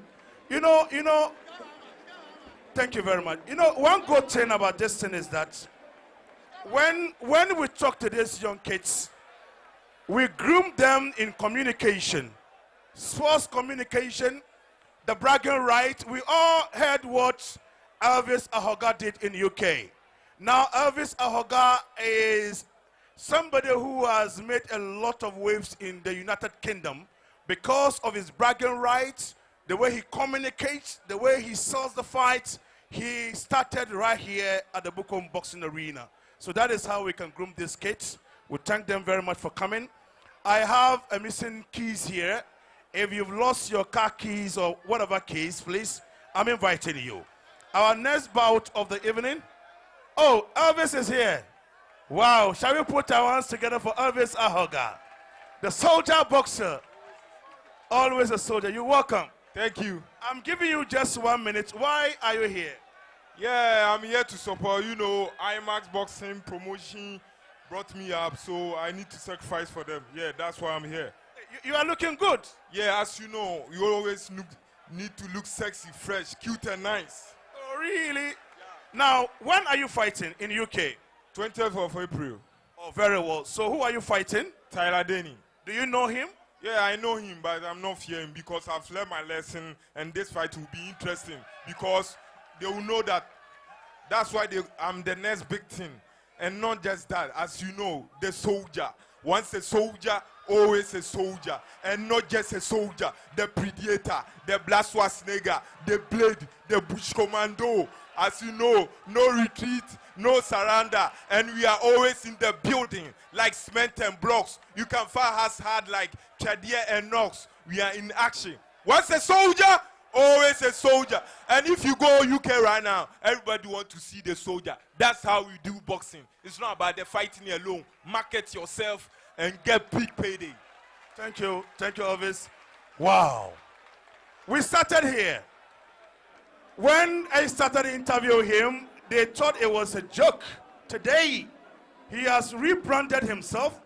Prince Annan and Nanaya Anderson, the commentators, they give him the space, the leverage, the latitude. Today is a global icon. We thank him so much. So we are ready for the next bout of the evening. And this is a super middleweight contest over 6 rounds between Ghana Army Boxing Gym and the Panix Boxing Gymnasium's Aaron Tetteh. So let's invite the boxers, Nathaniel Sope and Aaron Tetteh.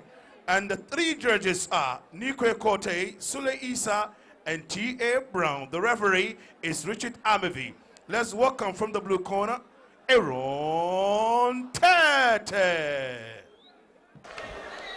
Thank you very much, viewers, for staying with us. We still have a couple of bouts to bring to you. Coming up next is a super middleweight contest, and this is scheduled for 6 rounds. And we're going to see a lot of action in this one because the Ghana Army are in contention. Ghana Army Panix Boxing Gym. We have Nathaniel Sope taking on Aaron Tetteh. A bout that a lot of the fans here are looking forward to.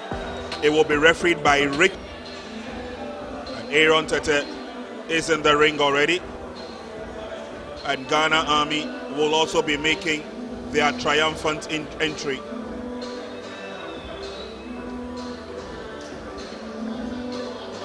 Aaron Tetteh, we've seen his action in the league before. Yeah. He comes in with a lot of power.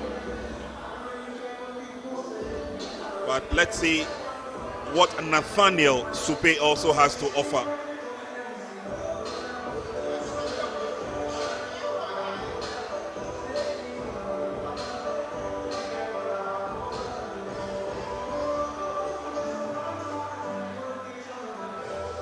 It's a super middleweight contest.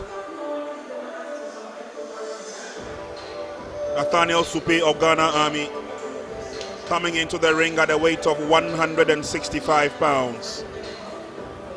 4 pounds heavier than his opponent, Aaron Tetteh. Let's go through the pleasantries in terms of introductions with Mohammed Amin Lamptey. Well, ladies and gentlemen, we are getting ready for the next bout of the evening, and this is a super middleweight contest over 6 rounds. Once again, we're dedicating tonight to our brother, our colleague, the man who is now in charge of National Sports Authority, Yao Ampofo Ankara. He's part of this boxing league from day one. He's the head of sports at IMAX Sports Department. And today, we are proud that he is the current Director General of National Sports Authority. Yao, I know you're watching this. We're proud of you. We celebrate you with boxing today. So we are ready. This is a super middleweight contest over 6 rounds. Now introducing the boxer from the Panics Boxing Gymnasium. And as we can see, spotted in the ash and black trunks, black shoe and red gloves to match. He came to the ring with a weight of 161 pounds with official record of 5 fights. He has won 3 and lost 2. And this is the man who is also known to be called the star, Aaron Tetteh. Now, over there from the red corner is one boxer who was here to test the fates. It's one of the boxers that many people have penciled down as a credible, durable, and very well as a world beater. Spotted in the white trunks, black shoe, red gloves to match the red corner. And this is the boxer who came to the ring with a weight of 165 pounds. This is the boxer with official record of 4 fights, no defeats, no draw, 4 victories. All the victories came by way of knockout. This is the man who is also known to be called the Glory Boy, Nathaniel Supe. And the man in the middle of this fight is Richard Amevi.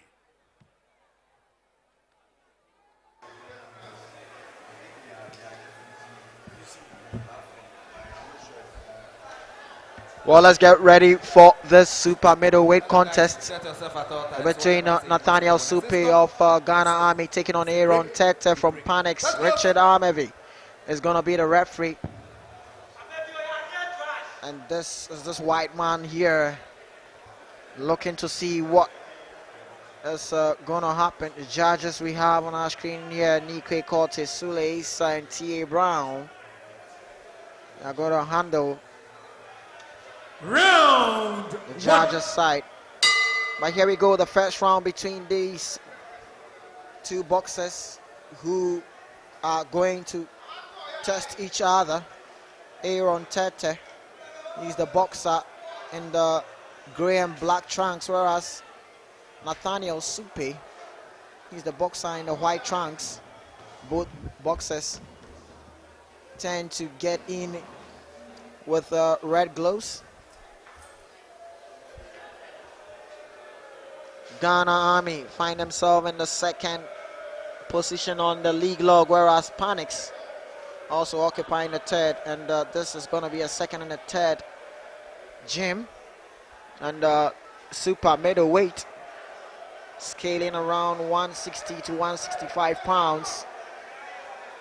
They pack some quite of hefty punches.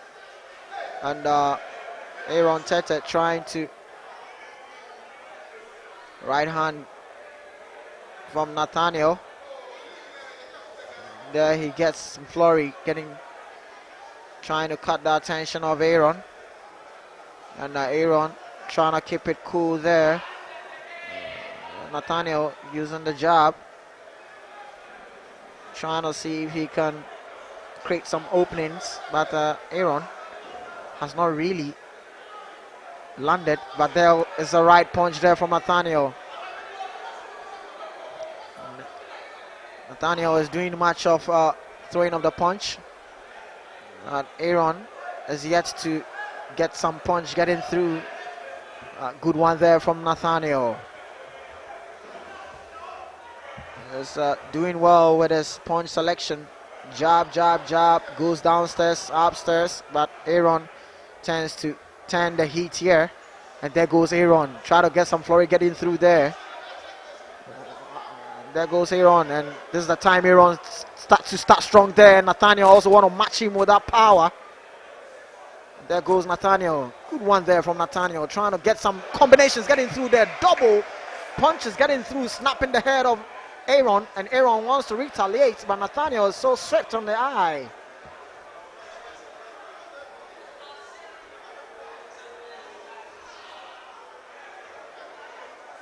Referee tells them to keep it up. It's Nathaniel who is doing very, very good with his job there. Good selection of punches there coming from Nathaniel. That's a body snatch there from Nathaniel. Wild miss there from Aaron as he's trying to throw in wild there. Catching Nathaniel, backing up the ropes there, trying to see if he can get some flurry of punches getting through there. But Nathaniel so swift there. Gets in with some flurry of punches. Left one there from Nathaniel. Good punches there from Nathaniel on Aaron Tetteh. Well, at some point I was thinking Aaron one of the 10 that heat on Nathaniel, but Nathaniel kept it intact with his game plan. Use your jab to blind the vision of your opponent, and when he opens up, you get in with your combinations. And look at Nathaniel there as Aaron, who is not really throwing there. Aaron goes, he want to trade with Nathaniel, but Nathaniel is just keeping it simple there. And this is where Nathaniel try to get in, and Aaron also wants to fight with Nathaniel, and Nathaniel noticed that. Nathaniel just get in with some flurry of punches there, and he does smart boxing there from Nathaniel on Aaron Tetteh. We are getting into the second round of this super middleweight contest. Scheduled for 6 rounds between Nathaniel Supe fighting from the Ghana Army, taking on Aaron Tetteh. He's fighting from the Panex Gymnasium. Aaron Tetteh is the boxer in the black and ash trunks, whereas Nathaniel fighting from the Ghana Army is the boxer in the white trunks. Nathaniel working so hard there. What an uppercut there from Nathaniel. That rocked Aaron Tetteh. And there goes Aaron Tetteh. Aaron wants to fight with Nathaniel, but Nathaniel still holding on. Left punch there from Nathaniel. And another leg uppercut from Nathaniel on Aaron. Aaron still standing and throwing with Nathaniel.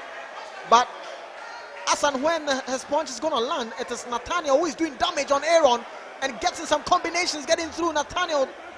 Oh my word. Left punch there from Nathaniel. He's just unloading on Aaron. And Aaron needs to work on his defensive duties. It is Nathaniel who is throwing, and there goes Aaron. Right hand there from Nathaniel. Aaron gets a right hand getting through. When you look at both boxers, it is Nathaniel who is getting much of the cleaner punches on his opponent. Fight taking up the center stage. Aaron and Nathaniel. And there goes Aaron, who gets a right punch getting through that, backs the head of Nathaniel. And there goes Aaron, who is fighting with Nathaniel, and Nathaniel also wants to trade with Aaron, and it's going to be a give and take nature between Aaron and Nathaniel. Nathaniel getting some thundering punches getting through the defense of Aaron. Aaron backing up the ropes there. Wild miss there from Aaron. Nathaniel still giving that thundering of punches on Aaron. Aaron backing up the ropes there. Right hand getting through for Nathaniel. Body punches from Nathaniel, and Aaron wants to fight back, but Nathaniel catching him off the ropes there. There's a headlock there from Nathaniel on Aaron. The referee steps in and fight resumes. Aaron and Nathaniel. Aaron trying to clip in with a left, but after this fight, Abu Kamoko, the tilapia man, will take on Sally Nanos Alotey in the next bout before the final one. George Benson will take on Ahmed Abdallah. So once again, we thank you all for coming. We appreciate your comportment and everything. God bless you. The missing keys are still with me. Mokoni nela defia ke moto ni neni.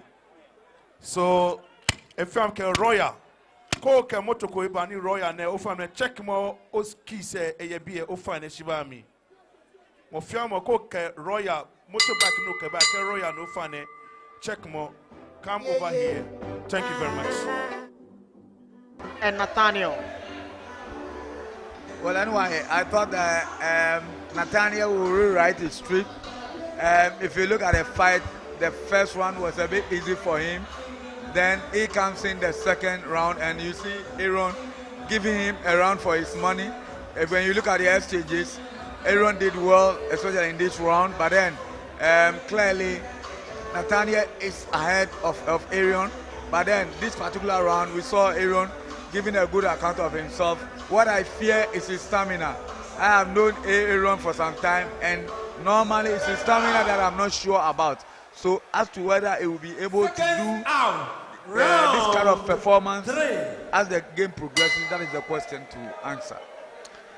The question to answer is how the endurance nature of Aaron. And the third round between Aaron and Nathaniel.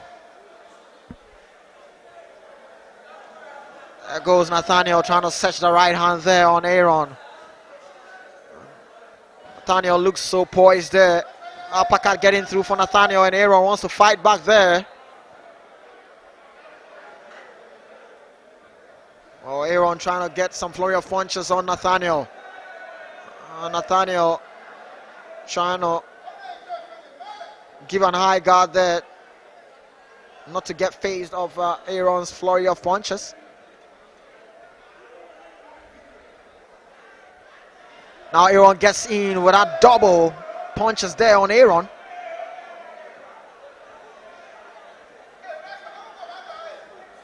Wild miss there from Aaron, but it's Nathaniel. And clips, now the left clip there from Aaron on Nathaniel. Backing up the ropes there, and both fighters tend to get into the inside fights, but there's Nathaniel who is wanting to turn things around on Aaron, but Aaron still holding on there, and right hand there landing for Nathaniel. Aaron going in for the clinch. Referee Richard Amevi steps in.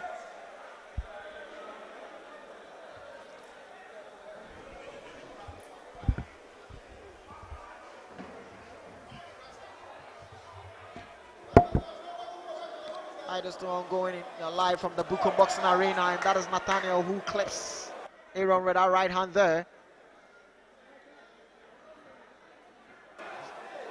Nathaniel seems to be clipping Aaron with those left sting of jab there.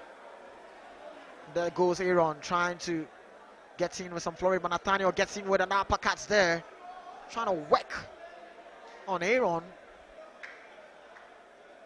Nathaniel gets in with a right hand there, and another right hand there from Nathaniel on Aaron. Aaron might be in some trouble here. Backing up the ropes, Nathaniel wanting to go in for the kill, and there goes Aaron. Aaron tries to fight, but he might be having some troubles. The body language coming from Aaron might not be a good one, because Nathaniel still wants to match him on. Wild miss there from Aaron.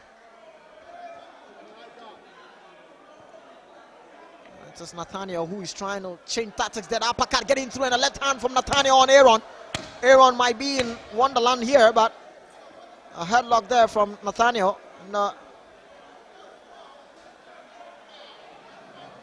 And there goes the bell to end the third round between Aaron and Nathaniel. Well, anyway, this is another round which was largely controlled by Nathaniel Supe. Aaron once a while will come in, but like I said earlier, his stamina is very suspicious. At the point you saw him clinching, trying to just clinch, which is clearly showing that his stamina is gradually worn out, and I would not be surprised if in the fourth round he comes back and will not fight again, because seriously his stamina is getting drained as the minute goes by, and Nathaniel is always pushing, very careful, and so even at a time when you see Aaron coming inside, his threat is nothing to write home about. Round 4. Well, Derek, what you said might be what we are witnessing here. Aaron couldn't respond to the next round, and that gives Nathaniel Supe to be the winner of this fight. Well, viewers, all too soon, we are getting to the penultimate bout of night 14 of the ongoing Bell 7-Star Professional Boxing League. We want to thank all of you for coming, and those of you watching us wherever you are watching us from, we appreciate you on social media, on Max Television, on Instagram, on X. We thank you so much for what you've done for us, especially our sponsors. We're talking about Bell 7-Star, the other producers of 7-Star Energy Drink, Premium Motors sole agents and distributors of Renault Cars in Ghana, Soccer Bets, Techno Mobile, Max Buy, and IMAS Electronics. So we have the verdicts. Ladies and gentlemen, this is the super middleweight contest over 6 rounds, and the fight ended in round number 4 by a technical knockout. Ladies and gentlemen, this is the boxer who has added to his official record of 5 fights, no defeats, no draw, 5 victories, and all the victories came by way of knockout. Presenting to you the man from the Ghana Army Boxing Gymnasium, Nathaniel Supe. Nuts, congratulations. Thank you. Really, how would you describe the fight? It looks very, very close to call. Yeah, the boxer is good. I like the way he fights, everything about him. And first of all, I want to give thanks to the Almighty God and my manager and everybody who come around. I give thanks to everybody. Oh, very well. So how would you describe your opponent? Yes, he's a very good boxer, but did he worry you in the process? Yeah, a little bit. But I like the way he fought me. Oh, okay, very well. So finally, your fans are watching you live on Max Television and on social media, and some are here. What message do you have for them? Everybody should watch out. I'm the next champion in Ghana. I'll make everybody proud. My manager and my team, everybody who come out to support me. So thank you very much. God bless you. God bless you too. Okay, very well. So here is the victor. So, ladies and gentlemen, we are ready to witness a very, very interesting bout. The boxer coming up is the son of the former heavyweight champion of Ghana and Africa. His daddy, after over 20 fights, he had only 1 defeat. We all know what he did for Mother Ghana. Now he's a comedian, he's a musician. I mean, it's everything in Ghana. The son, he was in the UK a couple of weeks ago under the support of Sharab Mahama, who is his manager. So all of us are waiting for this man, the return of Abu Kamoko. So if we are ready, ladies and gentlemen, it's going to be a light heavyweight contest over 6 rounds between Abu Kamoko and Sally Nanos Alotey. The judges are Richard Amevi, Sule Isa, and T.A. Brown. The referee is Nathaniel Kote, and this is the penultimate bout of the night. Let me acknowledge the presence of my one and only brother, MC Yakubu, from Mamobi, Ayawasono constituency. Yakubu, thank you very much for coming. He's also a journalist, a commentator, he's everything. He's here with us. Yakubu, thank you so much for coming. So if you are ready, let's welcome from the blue corner, Sally Nanos Alotey.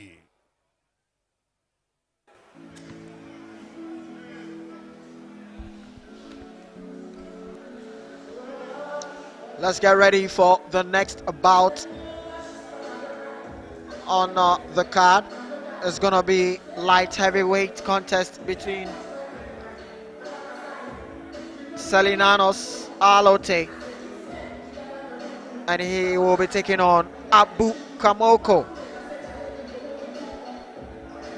In recent times, Abu Kamoko has been into the United Kingdom, going in with some training sessions, and we are looking forward to see what Abu Kamoko will be bringing into the ring.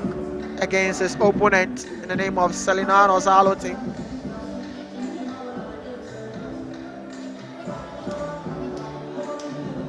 And Selinanos Alotey, he's the man getting into the ring.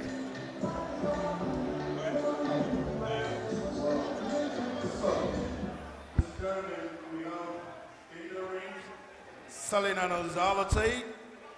This is the man who is going to fight against Abu Kamoko. So once we have him, right about now, let's all welcome the man who is also known to be called the ambitious tilapia, Abu Kamoko.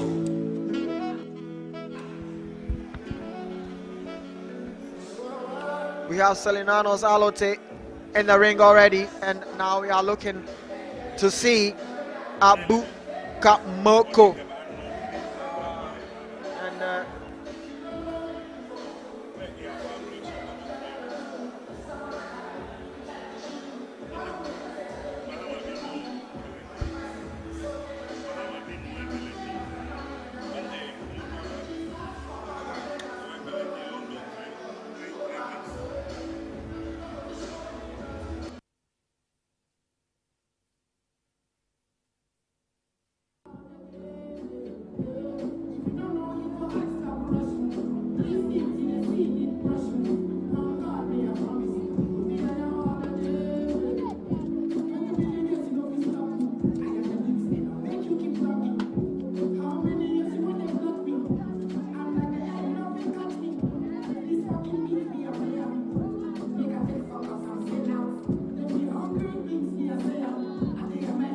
The ambitious tilapia. The ambitious tilapia.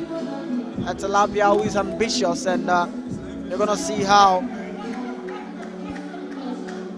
the training session that he took in the United Kingdom, you're gonna see how the exploit nature of the training he had. You're gonna see the positive sides of it. But he have a man in front of him, Selinanos Alotey. And Abu Kamoko with his entourage there has a big guys in his corner. Abu Kamoko.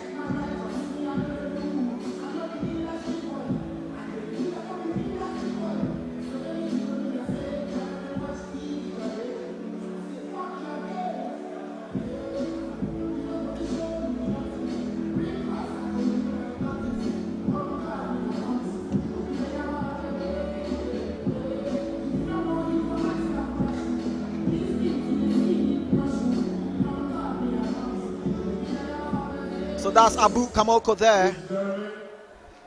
Today is a beautiful day. We'll move into Sunday, but we have to say glory be to God, because today is one of the best Saturdays we've ever had since we've started with this boxing league a couple of years ago. Now we have one of the fights everybody's waiting for, because these two boxers are coming to exhibit what all of us are waiting for. And this is the light heavyweight contest over 6 rounds. And this fight, we have 3 judges for this fight. Judge 1, Richard Amavi. Judge 2, Sule Isa. And judge number 3, T.A. Brown. Now, introducing the boxer fighting from the blue corner is a notable boxer here in Accra and Ghana. He came to the ring with a weight of 176.7 pounds, with an official record of 34 fights, 30 defeats, and 4 victories. He made his debut in 2007 as a professional boxer. He's making a huge comeback from the Seaview Boxing Gymnasium here in Accra.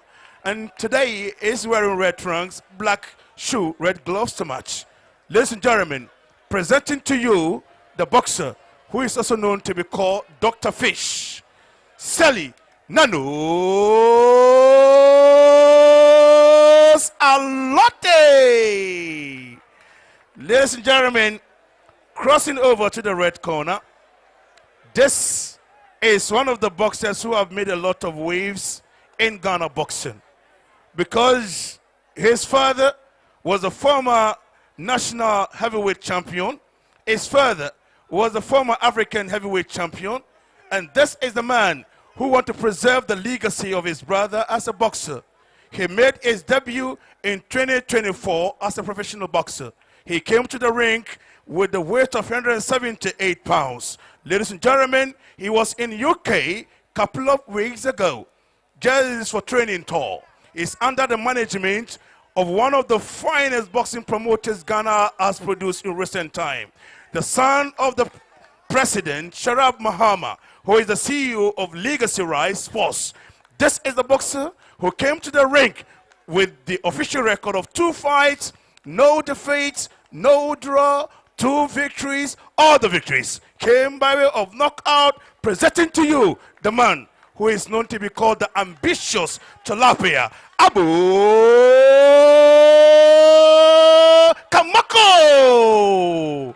And the referee in charge of this fight is the indefatigable Nathaniel Quay.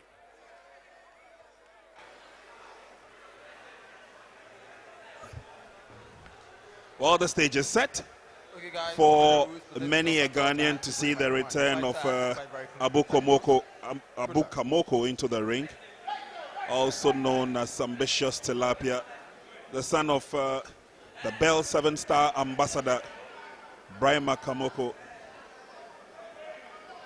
Judges at ringside are ready. Center referee Quay is also ready.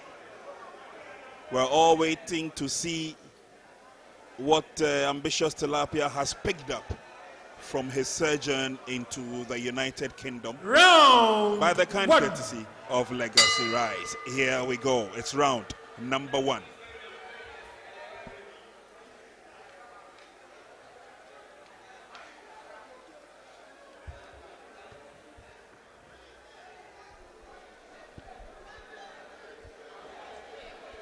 So here we go.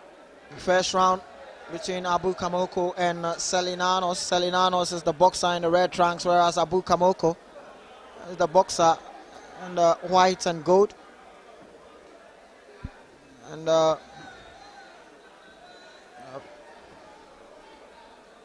first couple of rounds, the boxers try to see if they can size each other very well and create openings there. And see if they can get some weak spots. And there goes Selinanos showing wild there, so as Abu Kamoko.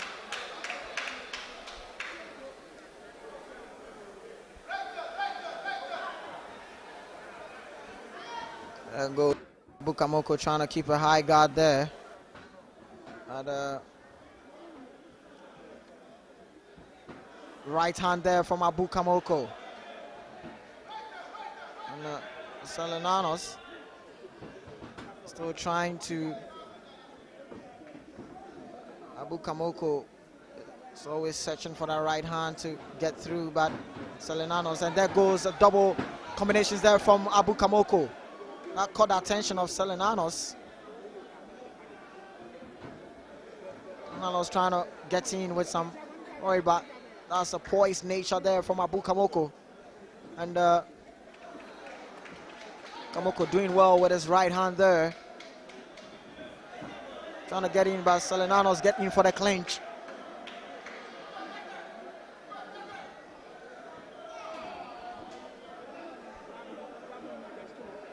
Oh, and that is a left hand that gets through under the face of Selinanos.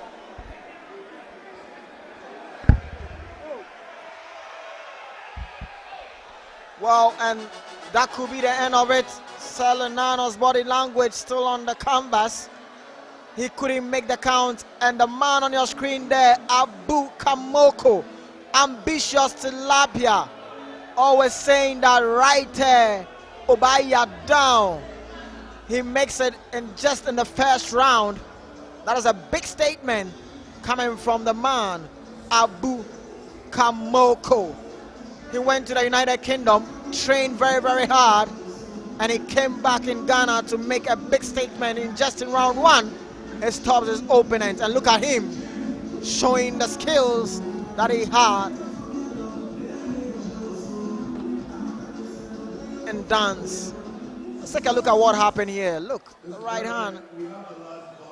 And from here, it's all about Abu Kamoko unleashing on his opponent. And Salinanos felt that power there from Abu Kamoko. And from here, look at that double combinations on Salinanos from Abu Kamoko. Caught him unaware there, and the left and the right just went through for Abu Kamoko. Yeah. 18 seconds by a knockout. Ladies and gentlemen, presenting to you the boxer who is under the management of Legacy Riot Sports, under the management of Sharaf Mahama, the son of the president. Presenting to you the boxer, the winner, Abu Kamoko. Ambitious tilapia. Congratulations. Thank you. Charlie, your English has changed. Oh. Yes. Because of the UK I went. I learned some small English. Now, Abu, how would you describe this fight? This fight, it's a very amazing fight. We went to UK to train very well. This is the small percent that I delivered today. We have like 99 to deliver. Oh, you have about 99. Now, I saw your picture with Anthony Joshua. So how did you feel, meeting Anthony Joshua in UK? How do you feel? It's not Anthony Joshua, it's Anthony Joshua's sparring mate. Oh, really? The sparring mate, okay. So how did you feel? Oh, it's a very good boss. I want to advise all my friends who are fighting boss here that if you are training, don't joke with it, because the white men, they are punching. Quay, round one, if you sparring, round one, Agboma Unika Igana. Charlie, best, and what you got? Me, tracker is any woman on no boxing. One year, what Chuni Ojuba, Alojanaka? Kemi. Me kemeni no boss again and me fe saga of me on because and quality saga makama ama twele na me dila on fi was saga me on what train no juba advice na e of Sharaf no ni Sharaf yo biane is more or less like a sports ambassador. Is a licensed FIFA agent, is also a promoter in boxing. Mini yomo fio yo kahan Sharaf. Yeah, I want to say a very big thanks to Sharaf Mama, because Sharaf Mama is my strong VPN. Since he came to my life, a lot of things has changed in my life. So I want to say a very big thanks to him and his team, Mr. Auni, TH, America, and my main man here from UK, the best journalist in outside. I want to say a very big thanks to my head coach as well. And who is your head coach? Kaloko. The world title coach. Yeah. I want to say a very big thanks to my first in UK, Mrs. Goda. Mrs. Goda, where are you? She's not here. I think she has gone out. But where is here?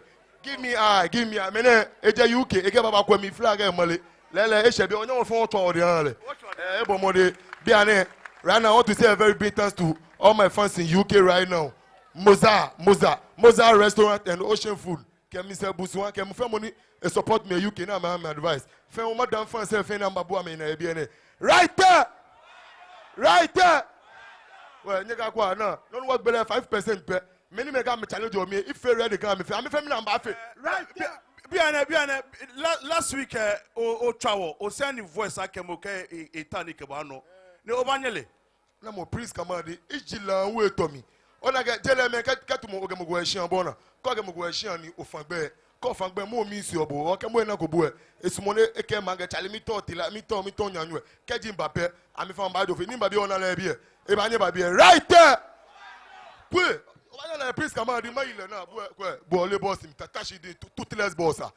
Okay, finally, Minta one time what double shin. What she may you aka off your for Ochaki. A lot restaurant near any new aya and Ochaki Kulai. Charlie Moza Ocean Food in film again. Kodote you get more Moza restaurant. Is the best solution restaurant in Ghana. And Ghana as well a UK. A restaurant to Ghana or Ghana UK fair right there. Mogodu more right side me to be less and I'm let a few papa social media. I mean, let you boy like a tower. Thank you very much. Today, baby, mini yomo yoka how. Wait a minute. Understand? And say, oh, the Obeka tree, assembly of Obeka chain. Yeah, the American is a tilapia, was just a new match. Media and also Casa Ebi on a met Marco. Now, who your frozen? Your friend Boyka. Now, over to me. Tilapia. Send me besides over to me now. Tilapia on your boxer or a joker. So, Kwana. Yeah, I'm ready. You are ready? Yeah. Okay, at the right time, we'll see what we can do. Sharaf, I know Sharaf Mahama is watching. Sharaf is watching, and then I know he will say something. But finally, what message do you have for him? Yeah, you know, Boyka is that boasting, and boasting is allowed. Boyka, you don't get nothing in boasting. I will line up all those who are challenging me, and me tilapia. I whoop their ass one by one. Ken. Right there! Big up to my main man here, champion photographer, Isaac and Webam Abuaji. Where are you? Charlie, if I say right there! Kasi! Thank you very much. Viewers, this is how we celebrate boxing. We really enjoying ourselves here. And this is the ultimate bout, the very final bout of night 14 of the Bell 7-Star Professional Boxing League. Now, light heavyweight contest over 6 rounds between George Benson from the 5th Square Boxing Gym and Complex 4 Panic's Ahmed Abdullah. So if they are ready, the judges are Nathaniel Kote, Soleil Isa, and T.A. Brown. And let's welcome from the blue corner, Ahmed Abdullah.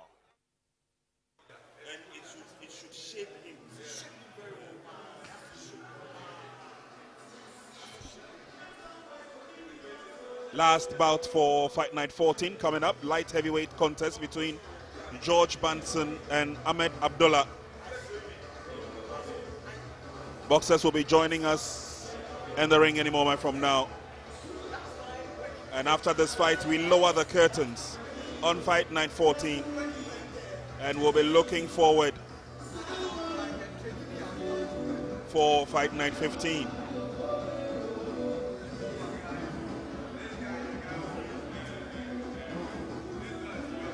So let's take a look at, he's fighting out of Complex 4,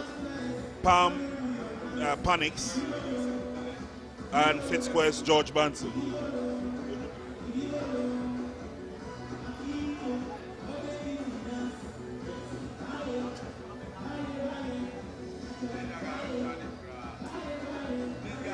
That's Abdullah.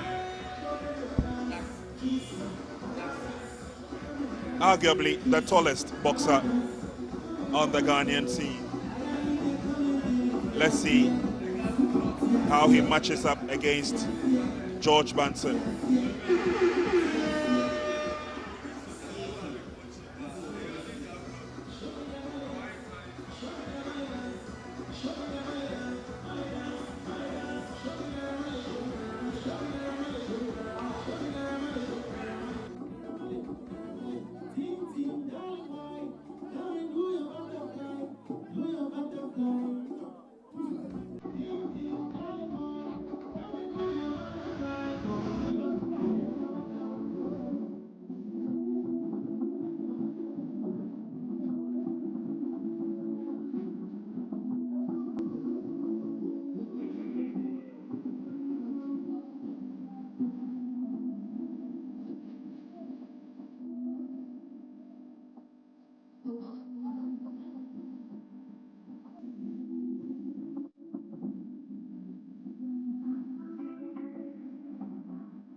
Well, viewers, wherever you are, once again, we want to thank you very much for being with us all night. And all too soon, we're just about to wind up. But let me say thank you to our sponsors, Bell 7-Star, producers of 7-Star Energy Drink, Premium Motors, sole agent and distributors of Renault Cars in Ghana, Soccerbet, Techno Mobile, Max by and IMAX Electronics. Ladies and gentlemen, we have a technical hitches, and this is coming from the chairman of promotions, it's coming from the technical director of the Ghana Boxing Authority, and even the president of Ghana Boxing Authority. There is some technical hitches with regards to this fight. So on that note, the referee, Richard Amevi, has declared this fight as a no contest. The fight will not take place. So on that note, we want to apologize to our viewers and those of you who are here. We will say thank you very much for coming. We are meeting another time. My name is Mohammed Amin Lamptey. At the commentary position, we are Prince Annan, the Indie front taker with a talented commentator, and NY Anderson. Not forgetting Nana Dakwa was here with us today. All the cameramen, all the producers, we thank you so much. We are back another time. Stay blessed, but then be good.